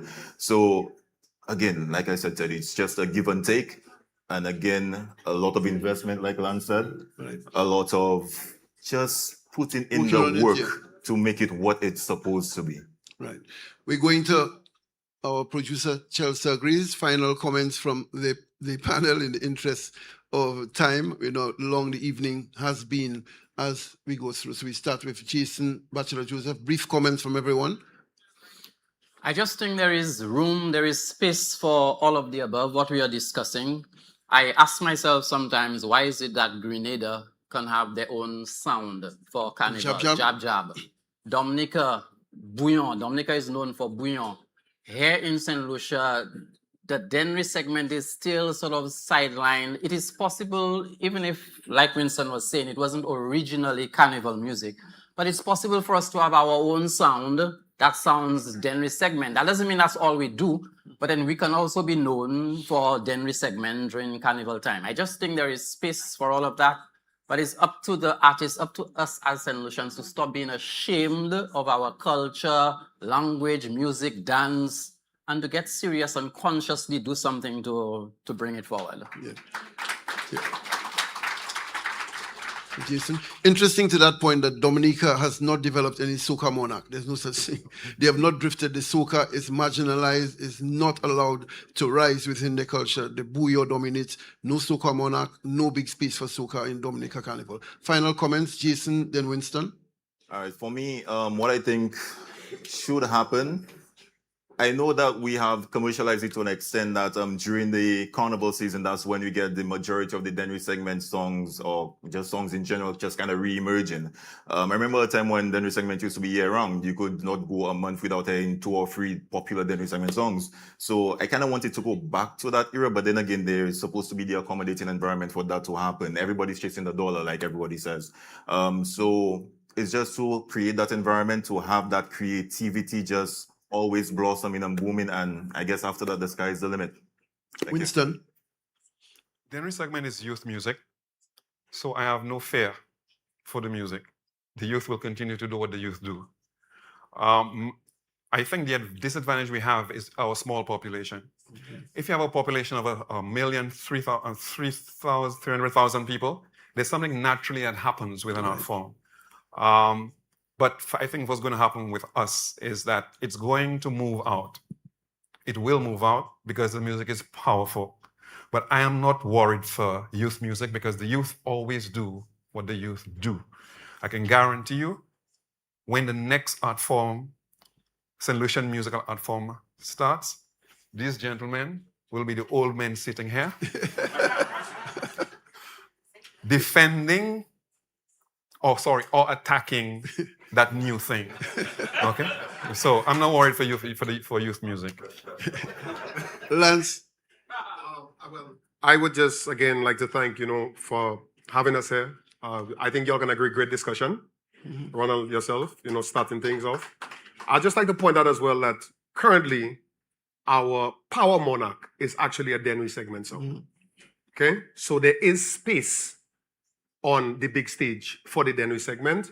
I do believe perhaps criteria needs to be amended because the rules and the way that Denry segment is written is different to your standard soca song. Okay?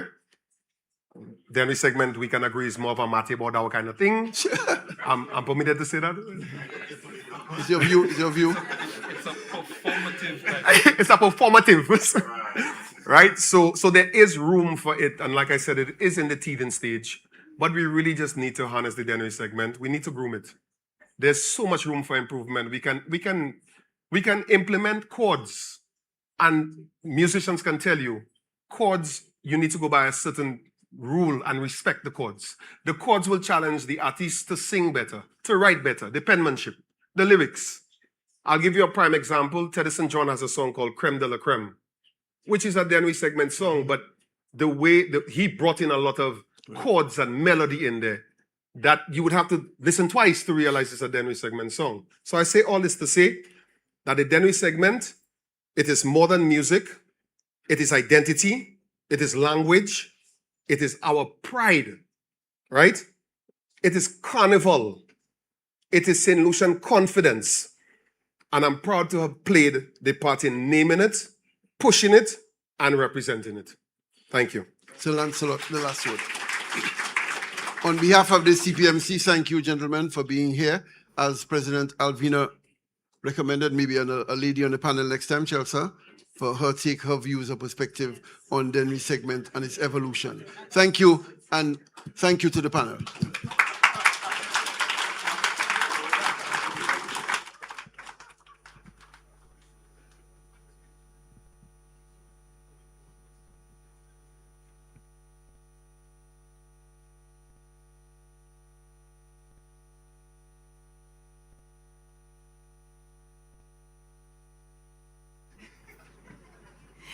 Apparently, our panel is being held hostage on stage. Ladies and gentlemen, join me once again in thanking our panel, moderated by Mr. Teddy Francis. And a special round of applause to our distinguished guest, Sir Lancelot, Mr. Lance Mangrew, Dr. Winston Fulgens, Jason Darius, and Mr. Jason Joseph. Thank you all once again. So, before we wrap up tonight, we saw quite a few faces of artists in the Denry segment space, and we invite you all to stand. We saw Subbins, we saw Umpa, we saw, there are quite a few of you in the room, producers, artists. No, none? Everybody left. They have performances. Well, we did want to say a special thank you to all of the contributors in the Denry segment spaces, to thank them for producing the music that keeps us going. Whether we love it or not love it, it is authentically Saint Lucian. So as we come to the end of the evening's program, I have been tasked with saying a special thank you once again to our featured lecturer, Dr. Ronald Francis. Ronald, thank you for challenging us to think more deeply about our relationships between music, language, and identity. On behalf of the Carnival Planning and Management Committee, I would like to thank each and every one of you who joined us this evening for the second edition of Listwa Kannaval, both here at the Harbour Club and via our live stream. While tonight's events may be ending, the conversation continues. So we hope that the questions raised today, the stories shared, and the perspectives offered inspire you to continue these discussions long after we leave this room. So as we celebrate Lucian Carnival, I encourage each of you to review the Lucian Carnival calendar and to find your place in the festival. Whether your passion lies in music, pageantry, calypso, soca, steel pan, traditional mass, community events, or simply supporting our creative spirit, there is truly something for everyone in Lucian Carnival. My name is 𝐃𝐨𝐬𝐿, and it has been a pleasure to be your host for this evening. For those of you here at the Harbour Club, we invite you to remain with us for refreshments and to continue the discussions. And maybe reconnect with old friends, make some new ones. For those of you joining us online, it has been a pleasure. Once again, thank you and have a wonderful evening and travel safely.